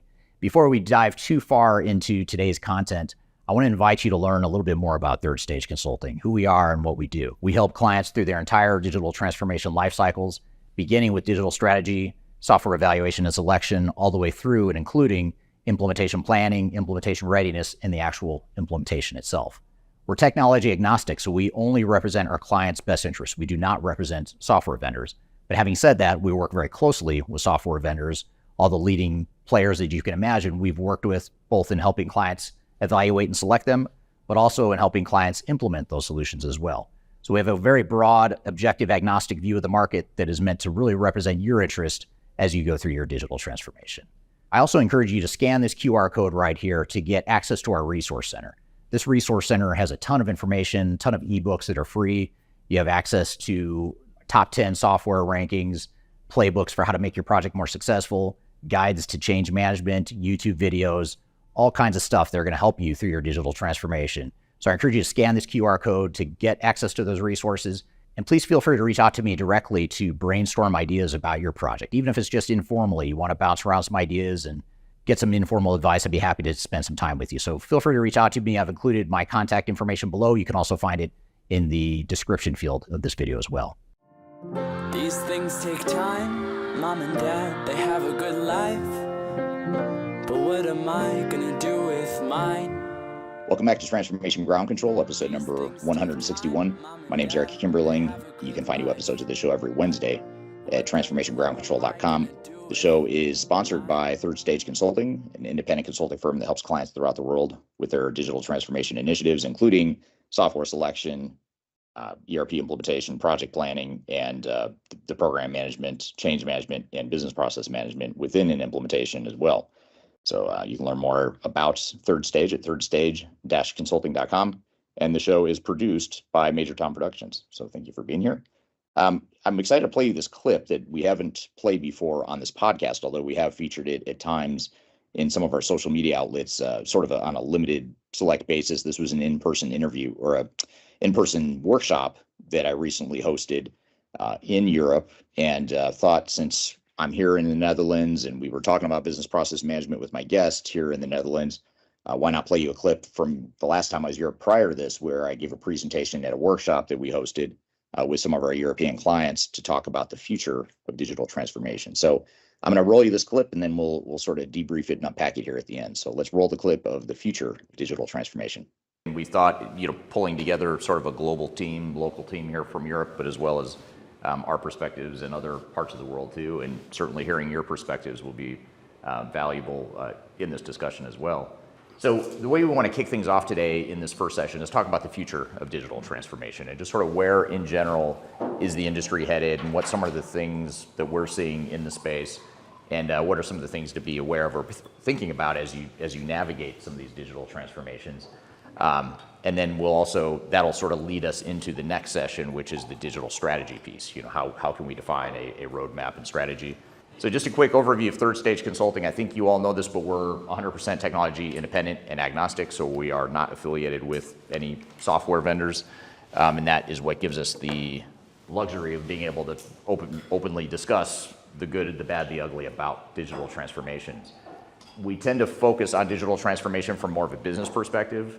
Yes, we have technologists on our team, and yes, we understand technology very well, but we tend to lead with the business aspects of what our clients' needs are and how transformation can fit within that. We're based in the United States, but we have an office based here in London, as well as an office in Brisbane, Australia, that handles all of the Asia Pacific region, and the office here handles all of Europe, as well as at times Africa and Middle East as well, although we don't have a huge presence in those two regions, but primarily Western Europe is where we focus our efforts here out of the UK. The name Third Stage is actually a metaphor for rocket launch. It's a play on the concept of a rocket launch where you're fighting gravity and inertia, and you're trying to get something up to its final destination. And what we found is that just like a rocket launch where you've got gravity and inertia and other forces that you're fighting, it's a dangerous mission, and a lot of companies don't succeed in reaching that third stage of success. And so when we look at what does it take to be successful, we want to help clients reach that third stage of success. Not to suggest that it's easy, and that if you just hire Third Stage as a consulting firm, you're going to magically reach that third stage. But we want to apply and help our clients apply best practices to help them get to that third stage. And most organizations get stuck somewhere in the first or second stage. First stage is, if you can't get out of the first stage, that's basically suggesting that it's a failure. You never got anything off the ground, it didn't really launch, or it was an unmitigated disaster somewhere along the way. Quite frankly, most organizations don't experience massive failures that are showstoppers. I mean, we do have those, and we do quite a bit of expert witness work involving failures and lawsuits, but I would say that's a small subset of the entire industry. The bigger challenge is in some ways riskier because it's not as dramatic. Sometimes they fly under the radar, which is companies that get stuck in the second stage. And I'd say probably 80% of organizations get stuck in that second stage. And what that suggests is that in that second stage, they are going live with new technologies, but the go live itself and the use and the value behind that technology is not ideal. It's not at all close to what it should be.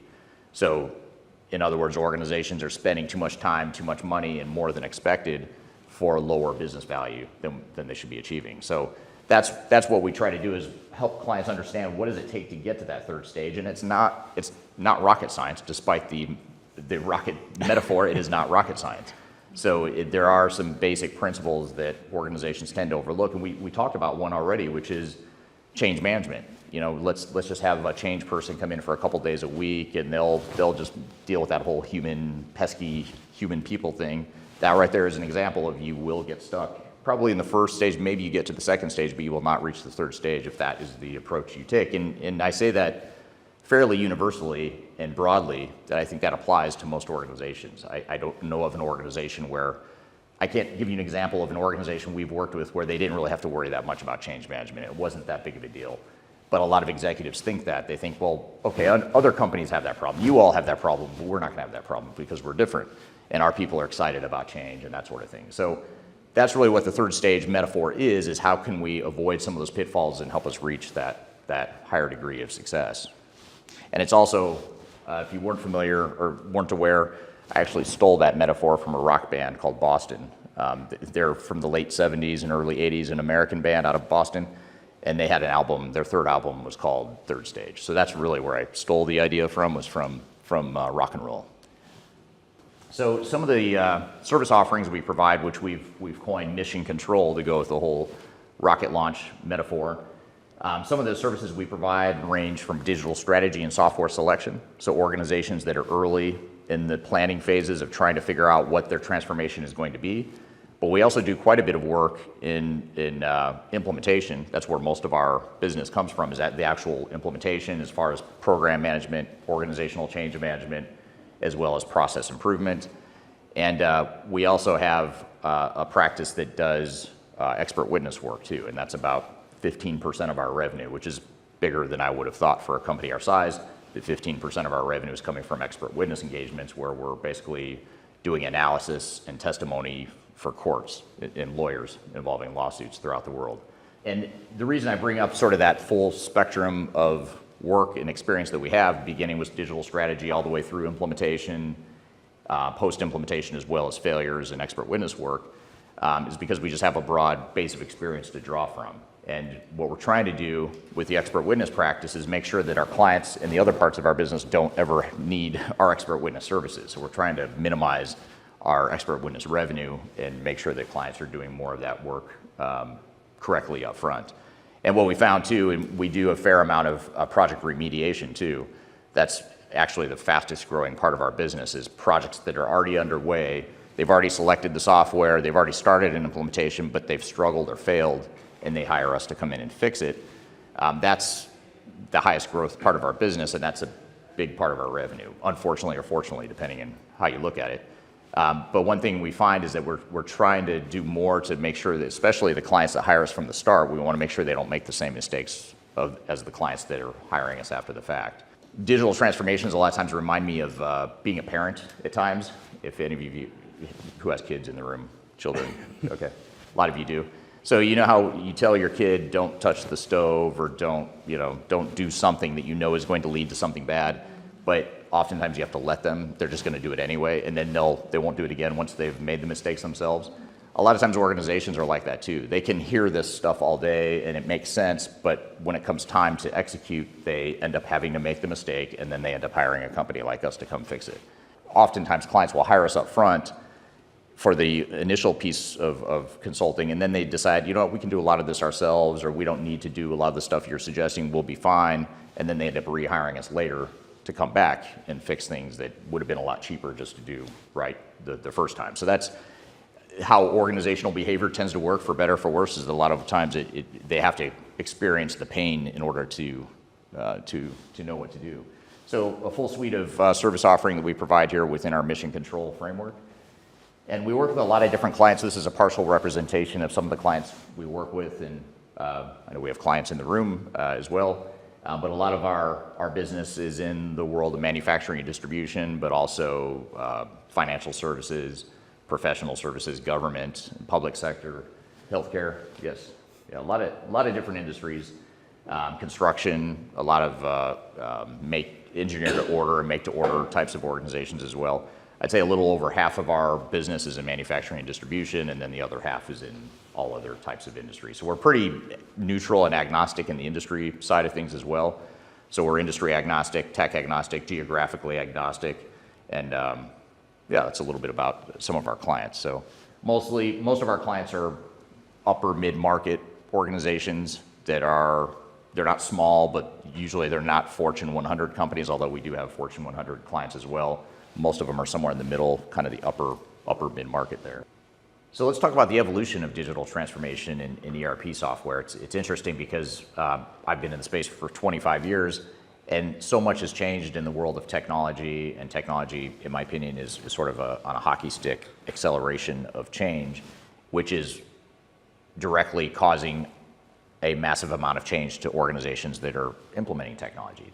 So there's a lot of change happening in the world of digital transformation, but at the same time, some things haven't changed at all. There's certain core things that you wonder, how is it that everything with technology and organizations is changing so much, but the organizational behavior and the way organizations are treating their digital transformations hasn't kept up with the pace of change.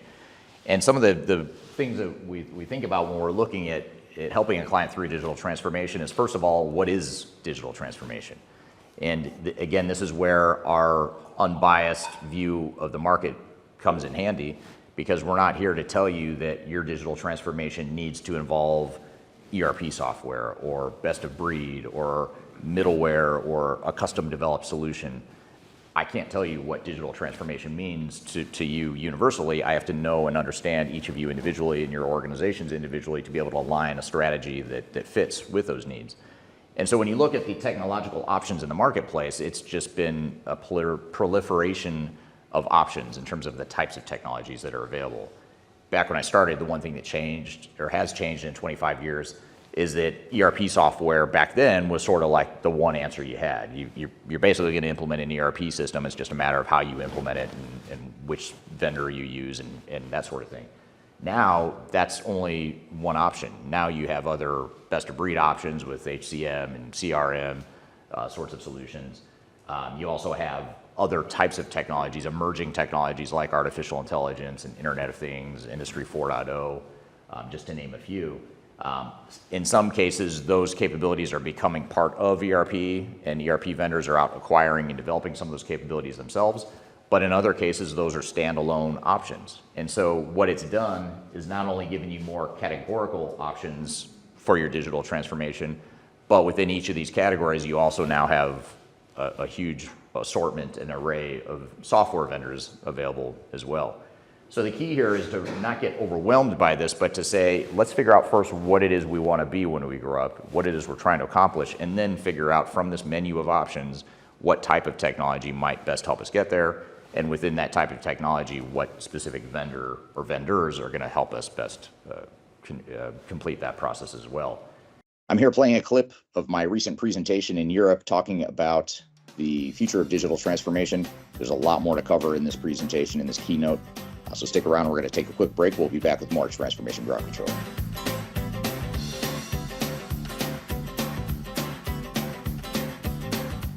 Interested in working for a company that truly values your unique skills and experience? Here at Third Stage, we don't hire based on resumes alone. We look at the full candidate, experience, and willingness to provide excellent service for our clients. Within a technology, independent, and agnostic consulting firm, you have the opportunity to learn across industries with a diverse group of clients. Our consultants also have the opportunity to diversify their portfolio and learn across technology systems. If you're interested in joining a high-growth entrepreneurial organization, please reach out to us at work@thirdstage-consulting.com.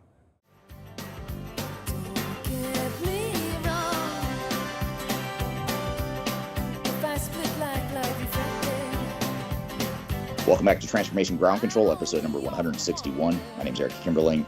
You can find new episodes every week at transformationgroundcontrol.com. You can also go watch all of our past episodes or listen to our past episodes at transformationgroundcontrol.com as well. So be sure to check out that website and keep up with all the new content we're creating every week.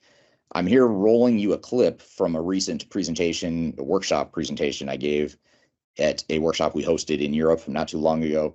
And this is the future of digital transformation. Let's jump back into it. It's amazing to me, all these years of doing this work, I still get asked the question of what's your favorite software vendor? You have to have one, you just don't want to say it out loud. Just tell me off the record who your favorite software vendor is, and I can't tell you, I really can't. I don't have like a strong preference or even 2 or 3 that I just really like. I can tell you software vendors that I think are doing a great job of, disrupting the market and creating a good alternative to what's been out there. I think there's some great options like that, but it could be that those options that I like are just a terrible fit for you. And so that's why I hesitate to ever say that I have, preferences or that any of us have preferences. Instead, what I always ask is, well, I can tell you the pros and cons of any option you give me. You want to talk about SAP or Oracle or NetSuite? We were talking about Infor earlier today as well. We could talk all day about pros and cons. That's what we do well, is just to understand those pros and cons, and that's really what I always challenge clients to do too. Is you want to understand the positives of where you're going, but you also want to poke holes in it to say, okay, this is our direction we're going to go in terms of the type of technology and the vendors. Now let's talk about what the risks are, like where are the gaps and what are the deficiencies of that strategy. Because no matter what strategy or specific selection or specific software you're going to deploy, there are trade-offs that you're making. There's some dark side that you have to address. And if you don't think there's a dark side, that means, it doesn't mean that there is no dark side. It means you just don't know what it is yet. And so that's a big part of it too, is just understanding that let's pick the best path forward, but then once we pick that path forward, let's also understand what the dark side is so that we can mitigate those risks and make sure that we avoid some of the common challenges that organizations. So this shifts gears. I have a handful of things that I think are going to happen and become evident or becoming evident within the transformation space. And I apologize, sometimes when I read this text, I present this stuff a lot in a lot of different groups. Sometimes I feel like maybe it's a little bit too strong or a little bit too strong a language, but sometimes that's more effective to get to the point. But one of the things that I think is happening and will continue to happen in this space is that the dark side of cloud technologies will be exposed. And I'm not disputing that the market is going towards cloud, because that ship has sailed, whether you like it or not. The industry is moving toward the cloud. That's not up for debate necessarily, I don't think. But what is up for debate is the downside and the trade-offs of cloud. I think people are really excited about the opportunities with cloud, and cloud does provide a huge amount of upside potential. But I think what it's also doing is introducing organizations to new types of risk that they weren't prepared for, or perhaps haven't been experienced in overcoming in the past. One of which is a lot of solutions that started off on-prem but are now moving to the cloud. There's a lot of deficiencies and immaturity gaps in those products. And yes, cloud might be the best option longer term, but in the short term, what it's doing is creating gaps and deficiencies that organizations aren't prepared for. We have one client that's implementing, it's a big steel company in the United States, and they're implementing Oracle EBS. And right in the middle there, it's a 7-year implementation. It's a massive, it's I believe our single biggest client in terms of size of the organization. But they're about 4 to 5 years, I think, in the middle of that 7-year journey. And right in the middle of it, Oracle came to them and said, hey, EBS is on-prem. You should really think about switching now to Oracle Cloud. And we already know that Oracle sales reps are heavily commissioned to sell cloud solutions, so they got a lot of pressure to switch to the cloud. And they actually seriously considered it. We helped them through the evaluation to determine that the cloud solution for a complex manufacturer it just wasn't ready, or it just wasn't mature enough for their needs. So they said, no, we appreciate it, but we're going to stay on-prem for the foreseeable future until we know that there's a solution in the cloud that helps us accomplish what we need. And that's okay. I think a lot of times in the industry we think, oh, it's not in the cloud, it's on-prem. Oh, that's terrible. You're going to go out of business. That's the message that you oftentimes hear from the industry. But I think it's just something to recognize that you're probably going to have deficiencies and gaps in any sort of cloud solution you deploy, especially if it's a legacy vendor. It's not as true for like a NetSuite, because NetSuite was built in the cloud, so it's already reached a higher level of maturity compared to others or other cloud solutions. But it's just something to be aware of. The other thing too, another example of how the dark side will be exposed is if you set aside business value and business benefits for a moment, which is very important. So I don't mean permanently set it aside, but just set it aside for a moment and just look at the cost side of the equation. Generally speaking, we find that cloud solutions are going to cost more longer term because you have the ongoing subscription fees, the maintenance or the subscriptions don't go away. Software vendors, if they were in the room, would probably say, no, that's not true because you're going to save a lot of money and here's all the business value. Yes, there is business value, and the net effect might be that it's overall a better ROI in the cloud, but a lot of times organizations underestimate the cost that goes along with it. And a lot of CFOs tend to get frustrated over time when they realize, oh, instead of one big capital investment that we depreciate over time, now we have this ongoing OpEx cost that just never goes away. In fact, it increases over time. So again, it's not to say don't go to the cloud because you're going to spend too much money. It's to say you're going to spend more money, and let's make sure that you're getting the business value to justify that additional cost. Another thing is increased accountability and risk mitigation. I think organizations are starting to get smarter and a little bit more self-aware of what the risks are. I think organizations are starting to take more ownership and accountability for their own success. And sometimes I feel like we're motivational speakers because we have to convince clients a lot of times, like, hey, this is your project. It's not our project. It's not a software vendor. It's you. You are going to decide whether or not this is successful. You can bring in the right partners to help you, and if things don't go the way you want them to, you make the change. And a lot of times, I think organizations don't have the confidence and the knowledge to be able to think that way.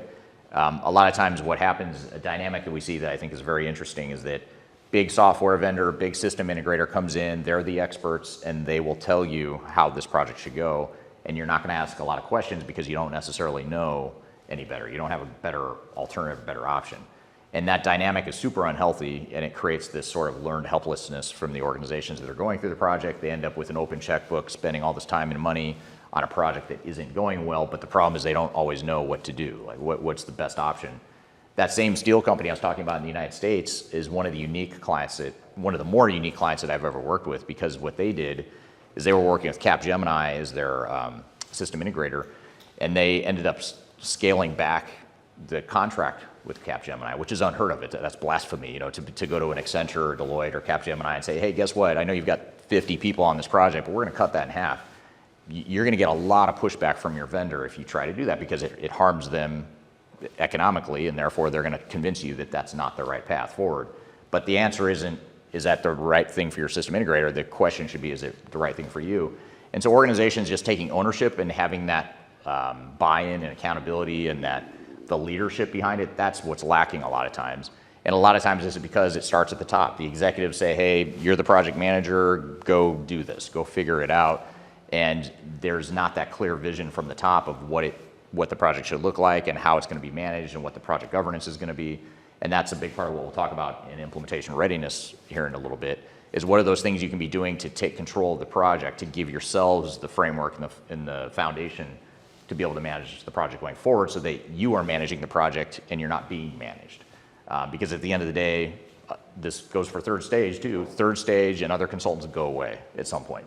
They should go away. You're going to be the ones left with whatever is left, and you're the one that has to be accountable during the project as well. So that's a big part of what we're finding, is that organizations are slowly starting to accept responsibility and take more ownership of the projects. It's still not anywhere close to where it needs to be, but we are starting to see more of that in the market. Organizational change and human capital management are minimum investments in technology initiatives. It's amazing to me how much money organizations will spend on technology, and then they totally skimp on the change management. And I always tell clients too, if you're going to overinvest in something or feel like you're at risk of overinvesting in something, try change management instead of technology. Chances are pretty high you're going to be a lot more successful. You may not get all the bells and whistles you want, but at least you know what you do implement is going to be a lot more successful. The other thing is, change management and this stuff here is not nearly as expensive and risky in some ways if you do it right. If you're investing in this stuff, that's a lot less costly than investing all this time and money in technology without change management. So it's more than just an insurance policy too. It's more, maximizing value and ensuring that you aren't experiencing operational disruption, for example. That's something that organizations don't think about. They think about the cost of the implementation itself, just the project cost. They think about the potential business value longer term, but they don't think about that middle part, which is what happens if you can't ship product? What happens if it's one of the disasters that Christina was talking about early on? What does that cost you if you can't ship product for 30 days? There's a real cost there that organizations don't think about. Or what happens if you can't run payroll for a couple cycles? It's a pretty big deal. You're going to have regulatory issues. You're going to have a lot of pissed off employees and that sort of thing. So it's really understanding that there is a cost associated with this, but the cost of not doing this stuff is a lot greater typically. We talked a little bit about this in the opening slide as well as even in the pre-discussion, but best of breed and interoperability will become more relevant, and it is becoming more relevant. And there's still cases where single, unified, integrated, monolithic ERP systems are the right answer, or it's a right answer within a subset of more answers. But more organizations now, and what we're finding with our clients is there's a lot of best of breed options out there that could be good options. Now again, if I were to get NetSuite in the room or SAP or anyone like that, they're probably going to say, no. Best of breed is dead. You need one single source of truth, one ERP system, all the same sales messaging that's been out there for 25 plus years. But the key is understanding, again, there's a trade-off here. Best of breed has definite trade-offs, but there's definite upside too. So it's a matter of looking at two scenarios. If we do, say, a single ERP system, what is the cost benefit and the risk profile of that versus if we do some sort of best of breed approach. You could add other options too, even custom solutions. I know that's frowned upon in the industry because there's so many commercial off-the-shelf options. But there are cases, and a lot of times there's isolated cases within a lot of organizations where it makes sense to do some sort of custom solution because it's a core competitive differentiator, competitive advantage. It's so unique and so important to the business that you need something that an off-the-shelf system can't do. That's not the end of the world if you do a custom solution. There are risks, of course, but there could be potential business value benefits to that as well. So really just understanding those options and understanding that there are more options than ever per the previous slide we mentioned too. There is an increase in transformation failures, and part of that is we're seeing in terms of the growth of our expert witness practice and the project recovery part of our business. But it's also, if you just look at the dynamics in what's happening in the industry right now, there are a lot of things that are creating a perfect storm of digital transformation failure. In fact, a video that just went live this week on my YouTube channel dives into this in about 12 minutes. I talk about all the different dynamics that are happening in the space, so I'll try to summarize a couple of them. But a few things that are happening that are causing an increase in failures right now is, yes, technology is getting more advanced and there's more potential behind it. But what's also happening is that you have software vendors that are forcing upgrades through sunsetting their legacy products and moving clients in mass to cloud solutions. So you have a lot of companies that are going through digital transformation right now, whether they like it or not, whether they're ready or not, they're going through it because they're in some ways being forced to. At the same time, you have technical skills that are somewhat of a bottleneck. There's not enough technical skills to keep up with that demand that's being artificially created by the vendors who are trying to sunset you into new solutions. The general gist of it is that, one other one is Agile. You mentioned Agile earlier.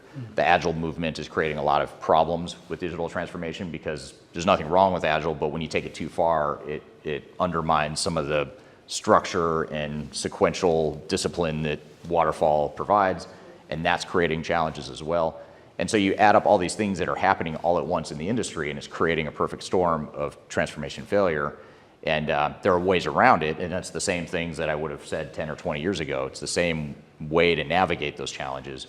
But the key is to recognize that the failure rates are higher, and we're seeing an increase in failures and troubled projects, partly because of all those things that are happening in the market all at once. I'm here playing a clip of my recent presentation in Europe talking about the future of digital transformation. There's a lot more to cover in this presentation, in this keynote. So stick around. We're going to take a quick break. We'll be back with more Transformation Ground Control.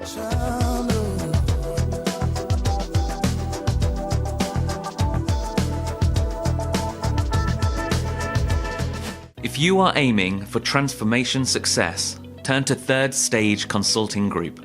Third Stage's independent and technology agnostic consulting team helps clients define their digital strategies, define their roadmaps, and manage their transformations.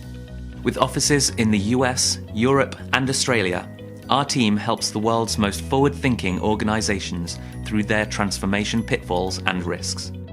If you are embarking on a digital transformation or business change initiative, contact Third Stage Consulting to see how we can help you reach the third stage of transformation success. Learn more about us and download independent reports, videos, and other best practices at thirdstageconsulting.com.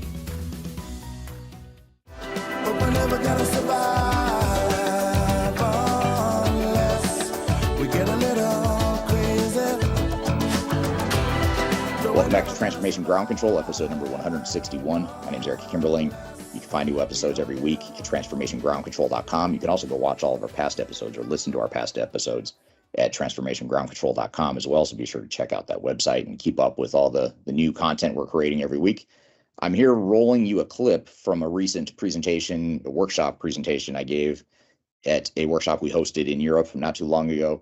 And this is the future of digital transformation. Let's jump back into it. This is more of a, I guess I'd call it more of a Tony Robbins moment. If you know who Tony Robbins is, the motivational speaker, is to, as I mentioned before, part of our job is to motivate and help people have confidence to, this is your project, you can be better. And if I had the raspy, cool voice, and if I was taller, like to your point, I'm a lot shorter than I'm. Yeah, but you've got the same smile. You've got Tony Robbins' smile. He's a good looking guy, so I'll take it as a compliment.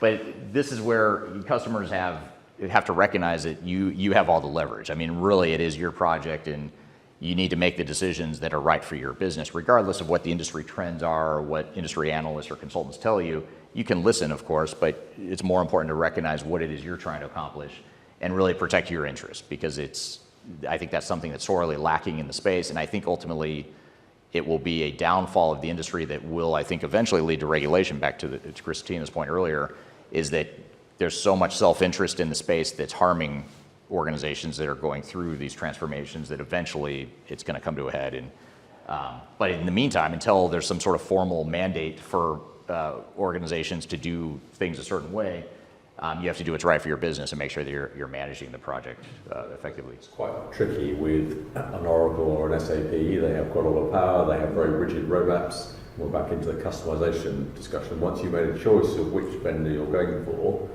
you almost need to just follow their roadmap almost no matter what. And you might need to add some elements on the side, do it on smaller platforms to enhance what they've got, but you're pretty much stuck with what they're delivering. Right. Yeah, unless So your leverage at that stage is, or the client's leverage is constrained, isn't it? In some ways, if you've put all your eggs in one basket like an Oracle, then yes, that puts more leverage in their bucket. But that's where best of breed sometimes can help, is you're mitigating and hedging the risk a bit. Certainly when it comes to implementation too, you don't necessarily need to hire one big system integrator that's going to do everything for you, because then you've really shifted the leverage to that party. We have some clients that intentionally will have multiple parties involved in the project, which can be chaotic and it can create other problems, but they do it because they don't want to have sole dependency or too much dependency on one third party, and so they intentionally try to mitigate that risk that way. So there still are ways around that. I think you're right. Oracle's going to do what it's going to do regardless of what you think about it, and you're either going to go along with it or you're not. The key is, what do you do if you don't go along with it? Could you find another option? Could you do a bolt-on, or could you say, well, we're going to let that ship sail on your roadmap, but we're not going to be a part of it, and we're going to stick, if we can we stick with whatever functionality or version we're on? Those are all easier said than done types of questions, but questions that can be answered or should be answered deliberately going forward, rather than just deferring to whatever the vendor thinks is the right thing for their customers. Even if you're moving to a new system, if you're starting with what is going to become, and Logan, I'm going to defer to you a little bit on this, but a greenfield opportunity for a new ERP and enterprise operations system, you're still going to have to maintain the current system that you're on. Whatever legacy system that is, whatever interfaces to other systems is going on.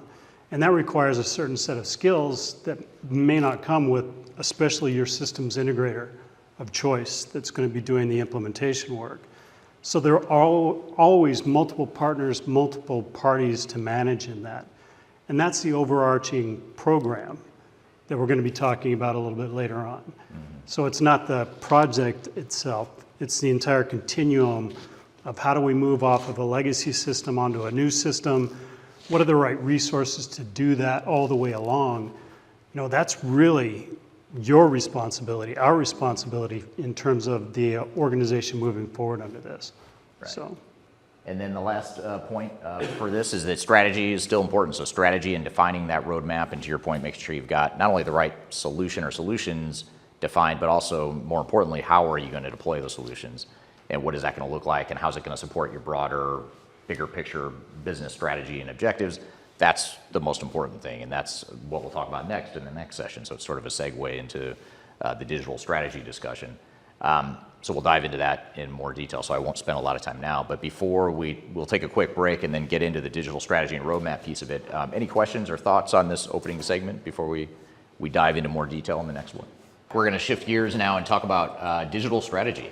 So defining digital strategy and roadmap, this sort of leads into the implementation readiness piece of it that we'll talk about as well. You know, one thing that we've talked about, or a theme that's come up in the conversation so far, is this whole concept of, you know, choosing the right technology and making sure you've got the right technology, and comparing that importance of selecting the right technology versus implementing it really well and making sure that you've got the right strategy and direction and roadmap. And one of the biggest challenges we see with clients is it's not that the technology is broken or even that the strategy itself is broken, but the bigger problem is that the strategy that's being deployed doesn't fit the overall strategy of the company. And this, again, comes back to the point I made earlier, which is when clients ask, you know, what's your favorite ERP system or what's your favorite technology? I don't have a good answer because I don't know. You tell me what you're looking for, and then I'll tell you what, you know, might be the best options there.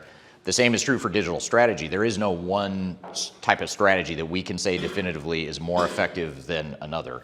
But what we can say definitively is that the strategies that are aligned are going to be more successful regardless of what the strategy is. If it's aligned and the organization has a digital strategy that fits who they are and where they're trying to be, where they're trying to go, those strategies are generally going to be a lot more effective than otherwise. So that's really what we focus on here today in this session, is talking about how do we define a digital strategy that is aligned and fits with who it is you are as an organization and what it is you're trying to accomplish. So we can just jump right into it. So now we've gone from pretty high level talking to now a really detailed, hard to read slide that has almost too much detail on it. But I'm not going to go through each of these boxes because I could easily, and trust me when I say this, I don't want to have to prove it. I could easily spend 2 hours on this one slide, but I'm not going to. So you're welcome for that. I've seen him do it before, in case anybody's wondering. Yeah. I could talk about one slide all day, no matter what it is. But these are the sort of the major components of digital strategy, and really we just want to show you this and talk through it a bit to help understand, you know, what is a digital strategy? What does that mean? And actually there's a couple slides after this or later in this presentation that dive into a little bit more detail of how we make some of the decisions within these boxes here. But generally speaking, we want to chat through what some of the major work streams and considerations are for defining what your digital strategy is. And if I were to summarize before we dive into it, if I were to summarize what this is not, what a digital strategy is not, is just defining on technology, or just defining what the technology strategy is. That is a component of it, but as you'll see as we talk through this, more of this has to do with people and process and general strategy than it has to do with technology. Technology ends up being just one component of the overarching strategy that's going to be deployed. So if we look at these, I'll just sort of walk through the 6 major work streams without talking about each box within them or each chevron. But the first is business process management, and that's an important input and output from a digital strategy roadmap. The input being understanding what the current state processes are, because that is important to understand where you are today, as we mentioned earlier, or as we discussed earlier. Understanding what the current state processes are, what the strengths of those current processes are, and where the weaknesses and opportunities are is critically important.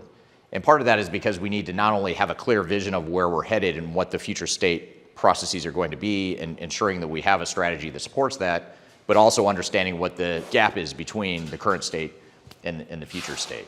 So understanding where we are today, where we're headed in the future, that's a big part of it, because if we think about from a change management perspective, as we'll get to later, the magnitude of change is really important, and how big of a change our processes are going to change, or how big of a transformation those processes are, will materially affect the overall roadmap in terms of the implementation plan and strategy.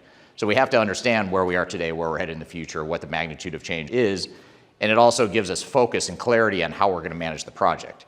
So the better definition we've done on business process management, the better governance we have around making decisions related to the project, because you think about all the different decisions that have to be made that are material project decisions around scope, modules that we're going to deploy, or when we're going to deploy certain modules, whether or not we're going to buy that third-party bolt-on that could maybe do a better job than what we've got in our core system, or whether or not we're going to customize the software versus configure the software. all those major decisions can become pretty arbitrary and almost like shooting in the dark if we don't have clarity on what our business processes are going to be and where the real business value is. So that's why the business process piece is so important, is it really serves as that sort of a blueprint for what the overall transformation and the strategy is going to be. This is also where we really develop the business plan, the business model that you're going to be taking both to the executive team as well as to anybody who's going to be working in the organization in the beginning stages of organizational change, right? So it's getting everybody on the same bandwagon to understand these are going to be the advantages that we're going to have in the future state, and this is the gaps that we're filling from the current state. So unlike some of the agile implementations where you're just implementing new software and you only care about the future state, you really need to back up and understand, how is this going to benefit the organization? What does our plan look like over the next 5 years to achieve the things that we're setting out as our business model? And then getting the whole organization aligned with that and getting the expenditure put together that is going forward. So, yeah, and really defining the overall business case and understanding the business value that comes out of that. I'm here playing a clip of my recent presentation in Europe talking about the future of digital transformation. There's a lot more to cover in this presentation, in this keynote. So stick around. We're going to take a quick break. We'll be back with more Transformation Ground Control.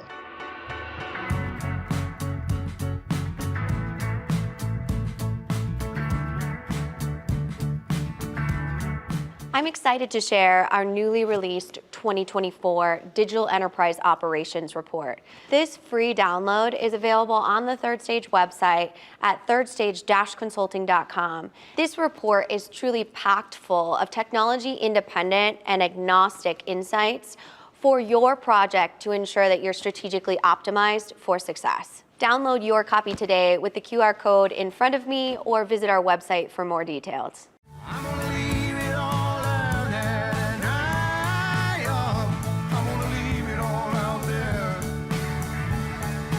Welcome back to Transformation Ground Control, episode number 161. My name is Eric Kimberling.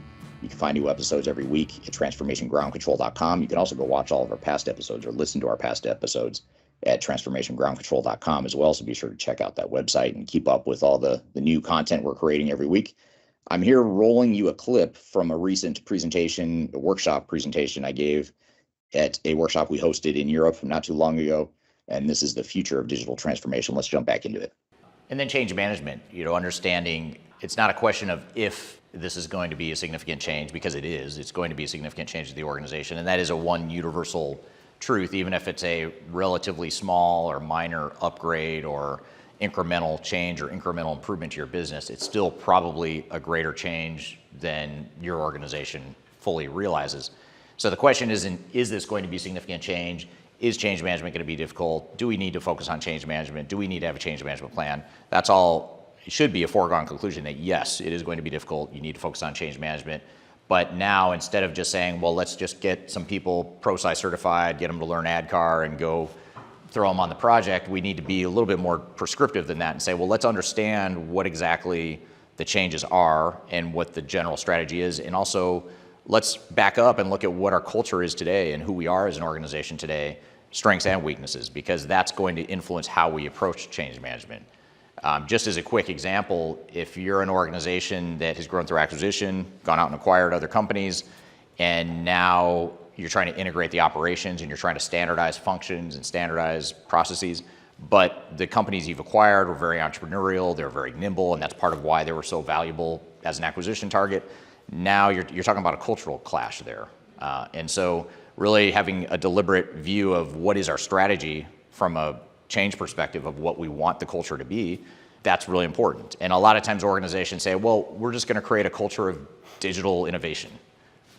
I can't tell you what that means. That's a buzzword that we consultants created that don't have a lot of substance behind it. So that's a big part of the challenge is ensuring that we have clarity around what the changes are and what the culture today is going to be and what it's going to be in the future. So that's a big part of it. So doing an organizational assessment up front is one of the core fundamental aspects of doing change management or starting change management during your digital strategy.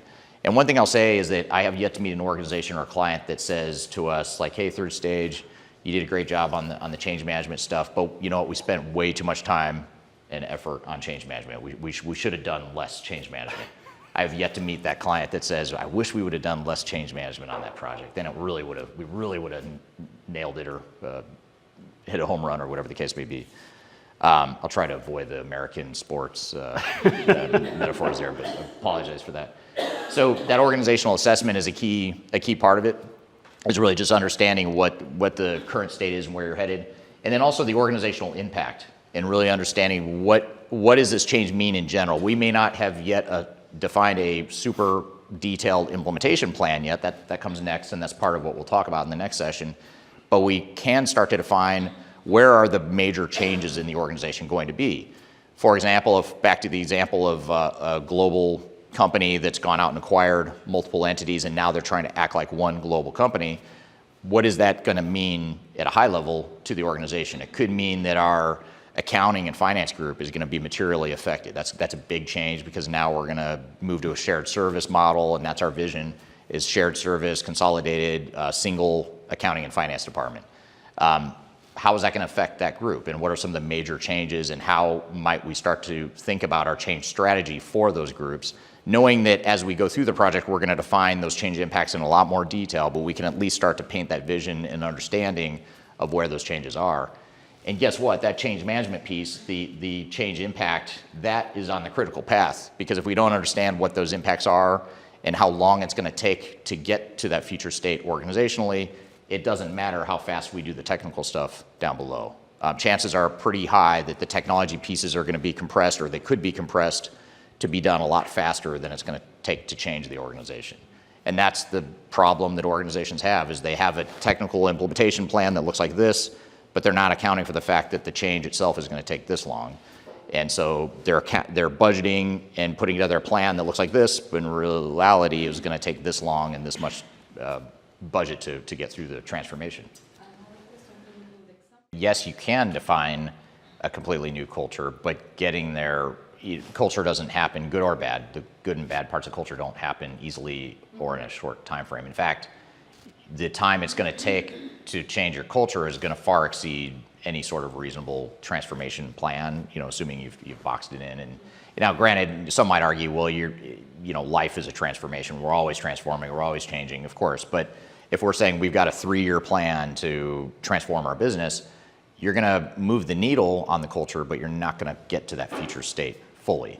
But the key is to understand what that future state is so that we can start bending the needle and moving that direction to get us closer there. And also recognizing that it's going to take years and years to change the culture the way we really want to, understanding that the cultural headwinds we have in place now are probably going to slow down any utopia focused plan that a vendor might give you.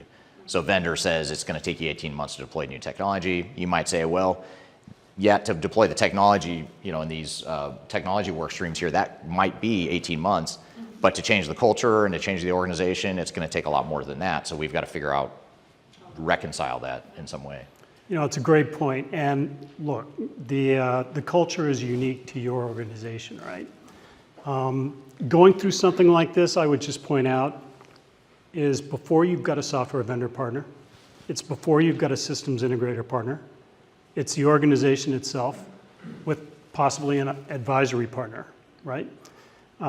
Getting into the organizational readiness to move forward with a new program is taking input from all areas of the organization, understanding what that looks like in order to affect the change. So that change management starts with really polling everyone throughout the organization, determining exactly how everyone is feeling about the organization, making decisions strategically about how they're going to move forward, if they've got confidence in that, how it's going to affect them individually, right? Because even though we're all about the organization, we're also all about our personal needs. And so this is really the beginning of that cultural shift, if you will, to a go-forward plan for the organization in terms of a digital transformation. To get their problems.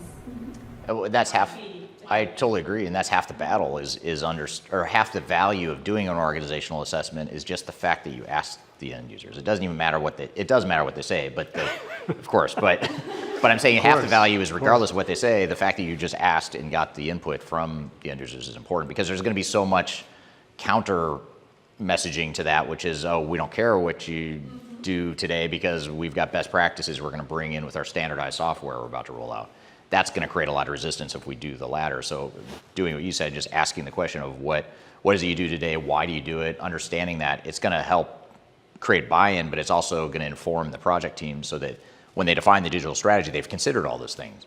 And they've started to identify where the points of resistance are going to be, rather than saying, well, I don't care that you're going to resist the change because you're just going to do it because that's the way things are going to be. We have to understand those headwinds to know that this group here is going to resist change because it's a bigger change, or they take a lot of pride in what they're doing today, and this is going to automate a big part of what they've always done.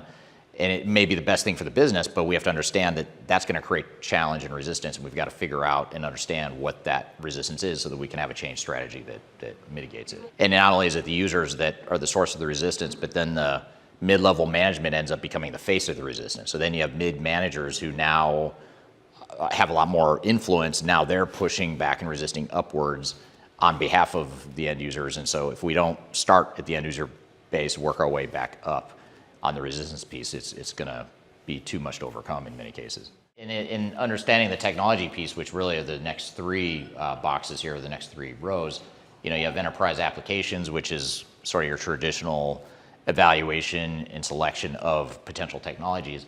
But even then, before you get into sending out RFPs and getting demos from software vendors, you really have to understand what type of technology is that you're looking for.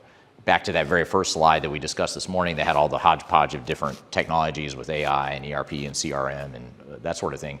It's really just understanding what is it we're doing. Are we looking for a tier one big ERP system? Are we looking for a best of breed? Are we looking for an interoperability sort of model? Are we looking for emerging technologies like AI and machine learning and that sort of thing? Is it some combination of all the above?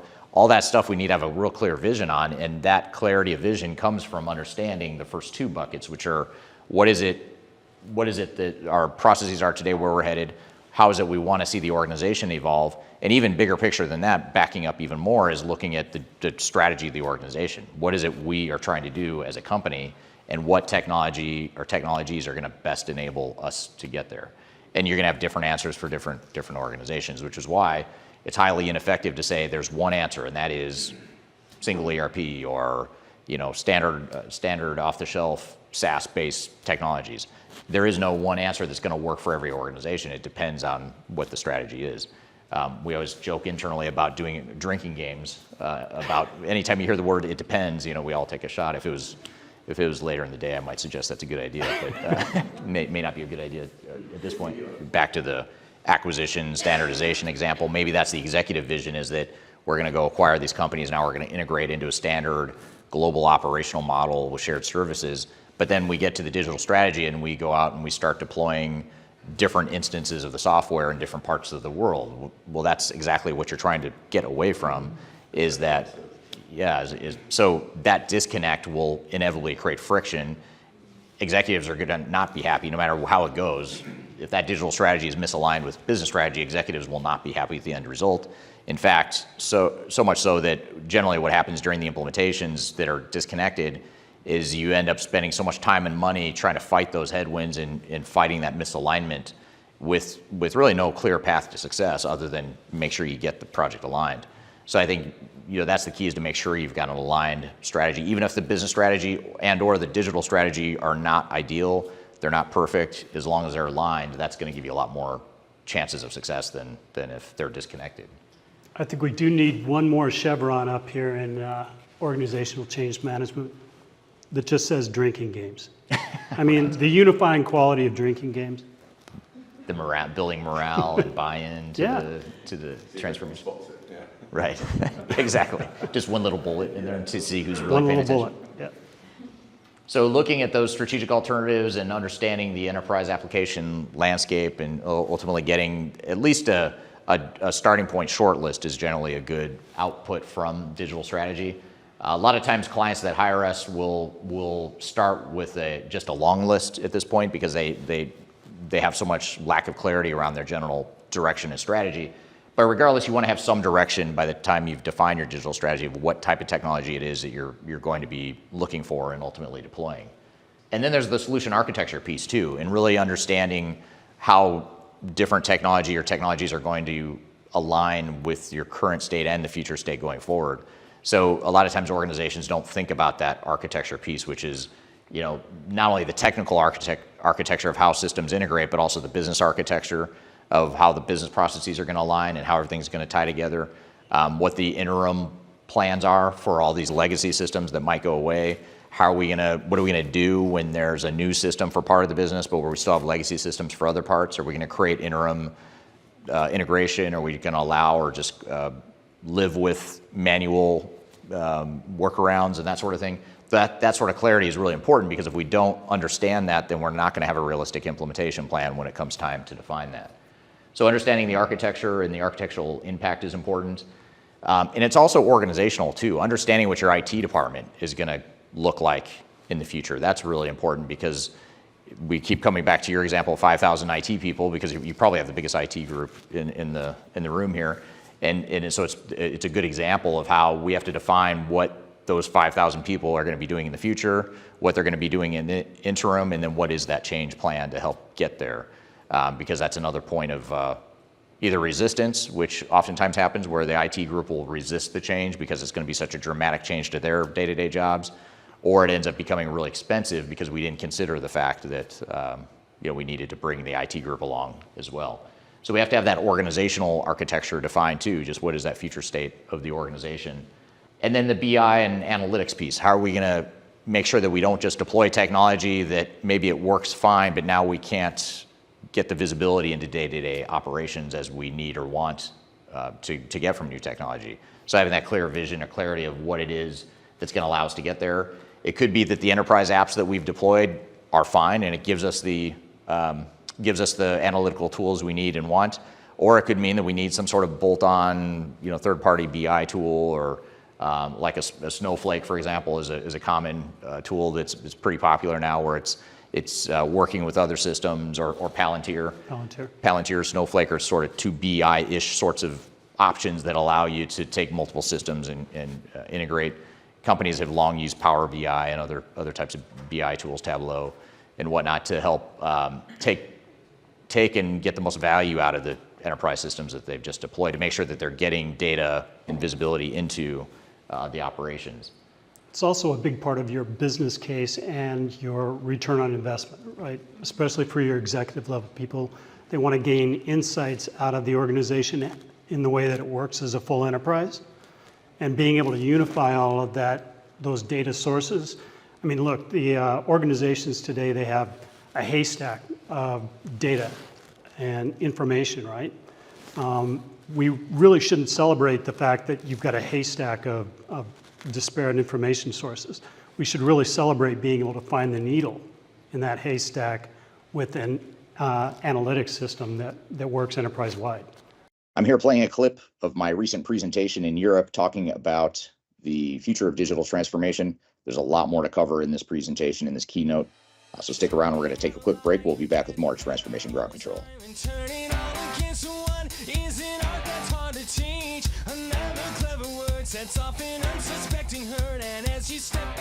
My name is Eric Kimberling, and I'm the CEO and founder of Third Stage Consulting. Before we dive too far into today's content, I want to invite you to learn a little bit more about Third Stage Consulting, who we are and what we do. We help clients through their entire digital transformation life cycles, beginning with digital strategy, software evaluation and selection, all the way through and including implementation planning, implementation readiness, and the actual implementation itself. We're technology agnostic, so we only represent our clients' best interests. We do not represent software vendors. But having said that, we work very closely with software vendors, all the leading players that you can imagine we've worked with, both in helping clients evaluate and select them, but also in helping clients implement those solutions as well. So we have a very broad, objective, agnostic view of the market that is meant to really represent your interest as you go through your digital transformation. I also encourage you to scan this QR code right here to get access to our resource center. This resource center has a ton of information, ton of ebooks that are free. You have access to top 10 software rankings, playbooks for how to make your project more successful, guides to change management, YouTube videos, all kinds of stuff that are going to help you through your digital transformation. So I encourage you to scan this QR code to get access to those resources. And please feel free to reach out to me directly to brainstorm ideas about your project. Even if it's just informally, you want to bounce around some ideas and get some informal advice, I'd be happy to spend some time with you. So feel free to reach out to me. I've included my contact information below. You can also find it in the description field of this video as well.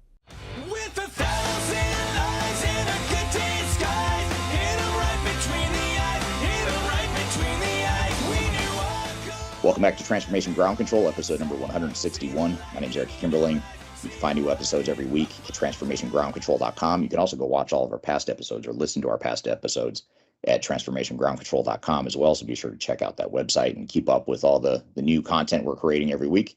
I'm here rolling you a clip from a recent presentation, a workshop presentation I gave at a workshop we hosted in Europe not too long ago. And this is the future of digital transformation. Let's jump back into it. Well, in many cases, you can use basically benchmarking. So APQC, we use a lot to determine what a high-level return on investment should be, given best practices. But you also have to take the organization's own numbers into account.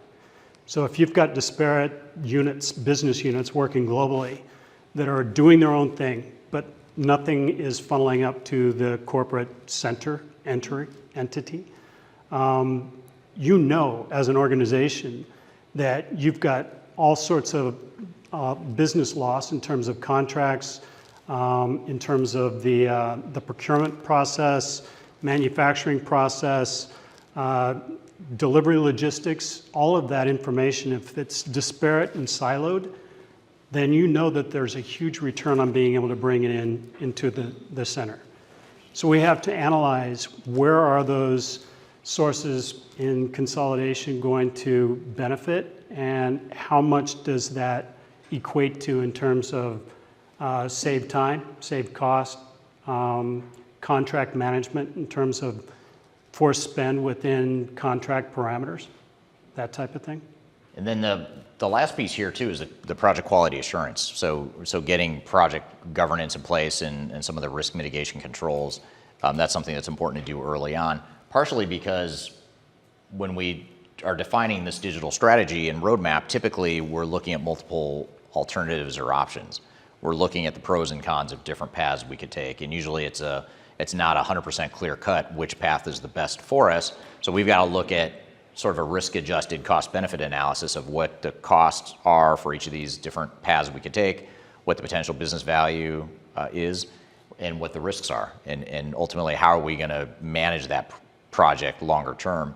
And so getting that project quality assurance in place is something that you want to do, partly because the risks start to become very apparent, at least at the tip of the iceberg during this digital strategy piece. And then when you get into implementation planning as sort of a next phase, and you get into more detail, then more risks start to get exposed. And so we want to start getting in that mindset of getting that quality assurance in place and that risk mitigation profile or mechanism in place so that we can identify and manage those risks. And that's really a key thing here is when we're going through this exercise with clients, generally we're looking at 2 or 3 different scenarios. You know, we've got 2 or 3 different strategies we could take. Just again, as that example of we could go with the single tier 1 cloud ERP system. That's one option. That's sort of one general path that's going to standardize our operations and potentially for that global organization that's trying to standardize through all their acquisitions that they're trying to integrate.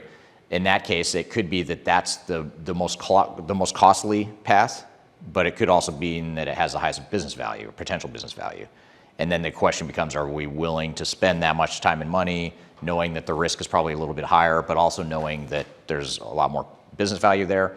Or do we go with a more incremental approach? Maybe one that it's not quite as expensive, it's not quite as risky, doesn't quite deliver as much business value as we want, but it's more realistic for who we are. Those are the kinds of questions you have to ask, and really painting the picture of what these paths might look like is really important from an executive buy-in perspective, because ultimately you need the executives to be on board with whatever path we take, and they need to understand the risks and the trade-offs that they're making. One of the stories I like to tell on a personal level is when I married my wife, she had 2 young kids. They were 2 years old and 5 years old. And actually, when we first started dating, they were even younger, but we were dating and she was a single mom. I didn't have kids of my own. And then when we decided we were going to get married, I realized, wait, I'm going to be a dad too. So I should probably figure out that part of the whole thing. I was just expecting to date and marry her, but it took me a while to realize, like, I'm also going to be a dad. So I had no idea what I was doing, like a lot of us as parents. And so I went and read a book called Love and Logic. And it's a child psychology sort of book about how to raise kids and give them choices and consequences and options in life and that sort of thing. And one of the really fascinating things is not only did it help me sort of jump in cold to being a dad, but it also helped me a lot in consulting, because a lot of times I feel like that's how you have to be with executives. Not to treat children, 2-year-old children, to executives, but sometimes they act very similar, where they want the world, they want the earth, the moon, and the sun, and they don't want any sort of risk or cost to go along with that. And so we take a lot of that sort of love and logic mentality with child raising, whereas you kind of have to sit down with the executives and say, I know you want that perfect solution that's 100% mitigating risk and it's 100% aligned with what you want, but you have to make a decision. It's not going to be perfect, it's not going to be pretty, but you have to pick one. And usually it's a lot of, yeah, but I want that tier 1 ERP solution and I don't want all the risk to go along with it. And I don't want to do any customization, but yet I don't want to invest in change management either. That's impossible. So you have to pick one. Either you're going to allow customization, for example, or you're going to spend more time investing more time and money on change management. So it's just little things like that you have to make sure that you kind of treat executives that way, or force decision making in that kind of a way. So has anyone read that book, Love and Logic, by the way, or familiar with the concepts behind it? It's really good. I actually highly recommend it for transformations, because it gets inside the mind of a child, and I think a lot of that applies to like organizational immaturity and organizational growth and things like that. So that was not the intent of the book, I don't think, but I made it the intent for me. Love your analogy, though. And I know from knowing your kids that this is a very effective consulting route to go to. Yeah, my poor kids, they get so many, before I give them any sort of answer, I ask a lot of questions. Well, let me first understand, what is it you're trying to accomplish? You want to go outside and play? Well, tell me why. Why is that? So any questions on this general framework? I know it's a lot, and we've got actually a lot of other content behind this that we won't get into today, but it sort of unpacks each of these work streams. But really just wanted to paint the picture of what are the major things we should be thinking about as we define digital strategy, and then that leads us into implementation readiness. How many versions are there in the last 20 years? Of this right here? Honestly, I mean, this iteration was probably 2 or 3 years ago, and it continues to evolve a little bit, but I'd say the major work streams and things that should be thought about, for the most part, I would say you could have applied the same thing 20 or 30 years ago too, and I hope that you can apply this in 10 or 20 years, because it is pretty independent or agnostic, other than maybe the BI and analytics piece. That one's a little bit different. That one's a more recent one that wasn't as important 20 years ago. And who knows, it might change a little bit. I imagine it'll probably change a bit in the future as well. But I think it's something that stands the test of time and technology too, because it's meant to be something that you could use whether you already know you're going to do a big SAP S/4HANA implementation, or if you're just starting out and you don't know, or you're going to go with a smaller best of breed route. This same framework and mindset applies to any of those scenarios. It's just a matter of molding this and shaping it to fit whatever it is you're trying to do.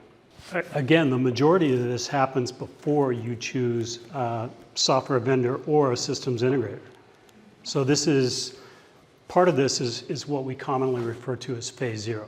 So it's before phase 1 and the implementation starts with a single software vendor or multiple software vendors, but it's something that the organization has to go through, right? So this is the advisory part of our business. Right. But it's what any organization needs to go through on their own. How do I know that I follow the strategy or not? That's where the next iterative phase of defining the implementation plan becomes important, and then of course the execution of that plan against the original plan. So it's the sequential sort of iterative approach where you want to make sure each step of the way you're staying aligned with what was done prior to that. And of course, things will evolve and change, and it may be deliberate that you're going to go off track here. We define the strategy in January, but then come June, we realize that there's some modifications we make. And that's okay as long as it's deliberate and not just lack of governance or lack of focus, because that's more often why organizations go off track, is because they they have this vision or they have somewhat of a strategy and they don't execute it the right way. But I think the bigger challenge, though, is just not having this to begin with and just jumping straight into, let's go pick a software vendor and then let's go start implementing without having done this stuff. And this is really as much of a strategic framework as it is a project governance framework, too, to help make sure that you stay on track. Because if we know what the low-hanging fruit is and what the focus is of the project, it's going to make it a lot easier for team members to make decisions that align with that than if we haven't gone through this exercise. It'd be created in collaboration with the project manager and the project team. So in other words, it generally, in at least the clients we work with, we don't come in and just talk to the executives and then hand it over to the project managers. Usually the project manager and the team, even though the team may not be fully developed yet, at least you know who the key stakeholders and leaders are that you can involve in that process so that you've got that buy-in. And even if we know hypothetically what the right answer is or the best answer is for the organization, that doesn't really matter, we as consultants, because it doesn't matter what we think necessarily. It's what you need to have that buy-in and ownership from the project team, back to what we talked about in the opening sessions around the ownership and what are the roles and responsibilities and how do we control the project, keep it on track. You need that ownership as a starting point to be able to get there.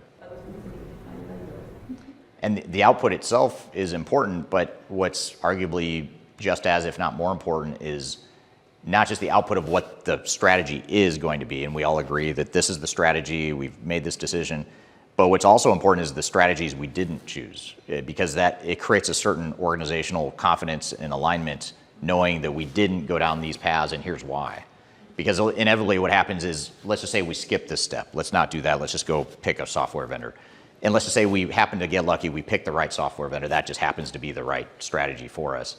And we just sort of luck out in that way. Even if that's the case, which rarely happens, but even if that were the case, what will end up happening inevitably is there's some imperfection in that strategy and some risk that people will then start to doubt it, and they'll start to question it, and then they'll start to resist it, and then the whole thing falls apart, not because it wasn't a good strategy, but because the organization didn't see or understand why that was the direction. And so the way to counter that is to say, we looked at these different paths that everyone else or other people might want to go through. Here's why they're not good fits with our strategy. This one is, and that's why we're sticking to this one. And if you haven't gone through that exercise organizationally, it's almost impossible to not resist it, because you're going to find imperfections in the strategy. So That's classically why most organizations, or many organizations, only get to that stage one that we were talking about, in terms of the 30 stages of digital transformation, right? Yeah. So let's talk about a couple other things here I'll mention. I'm going to come back to this slide last because it leads into the implementation readiness piece, so I'm going to skip that for now, but we'll come back and then that'll lead us in. But one thing that we talked about earlier without mentioning it with this exact name was strategic articulation and strategic alignment.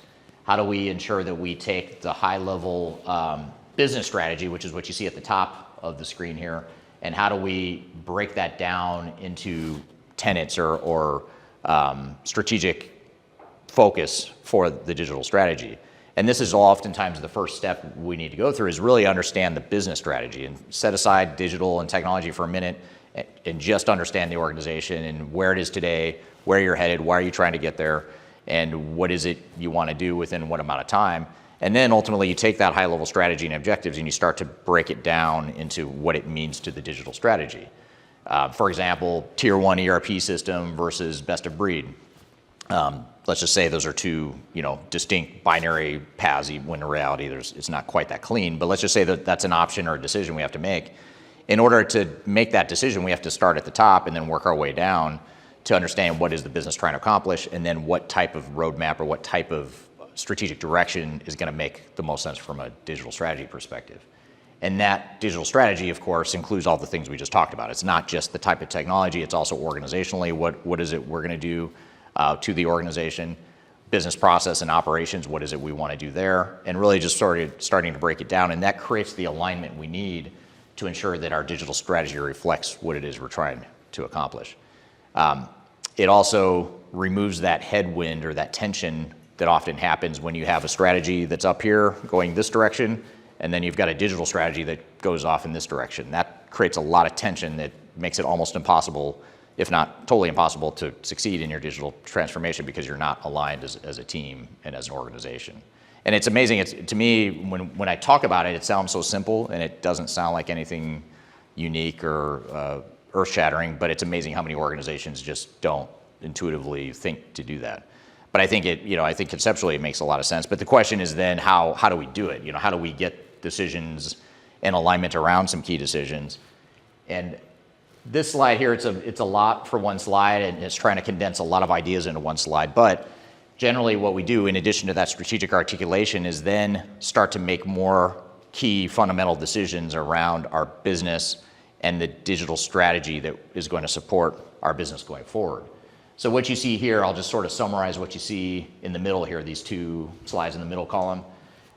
This is an example of a client engagement where we looked at current state and future state for one department. This is procurement on the top there, that was for procurement for one location within this organization. And what we did is on the top, all the red dots you see was sort of looking at the executive team and understanding what the current state is in terms of a spectrum of standard processes versus flexible, decentralized processes. So that's a spectrum. It's not an either or. It's a matter of understanding where it is we're going to fall on that spectrum. So we look at the current state of where we are today, and then we look at the future state, and the green is the future state. So this was an executive team of, 7 people, it looks like. 7 people, we got their inputs, quantitative inputs that is somewhat subjective, but they're quantitative inputs that measure where on the spectrum they are today and where they think they want to be in the future. And the reason we do this is partly to see how well aligned we are, both on where we think we are today and where we're going, but also to look at how big of a gap it is between current state and future state. So starting with the first thing is, are we aligned? You can see that even on the current state, this team isn't super aligned. They can't even necessarily unanimously agree on where we are today, which is, I don't want to say it's understandable, it's somewhat surprising, but it's very common to see this with executive teams. You would think that everyone's sort of on the same page, at least with where we are today.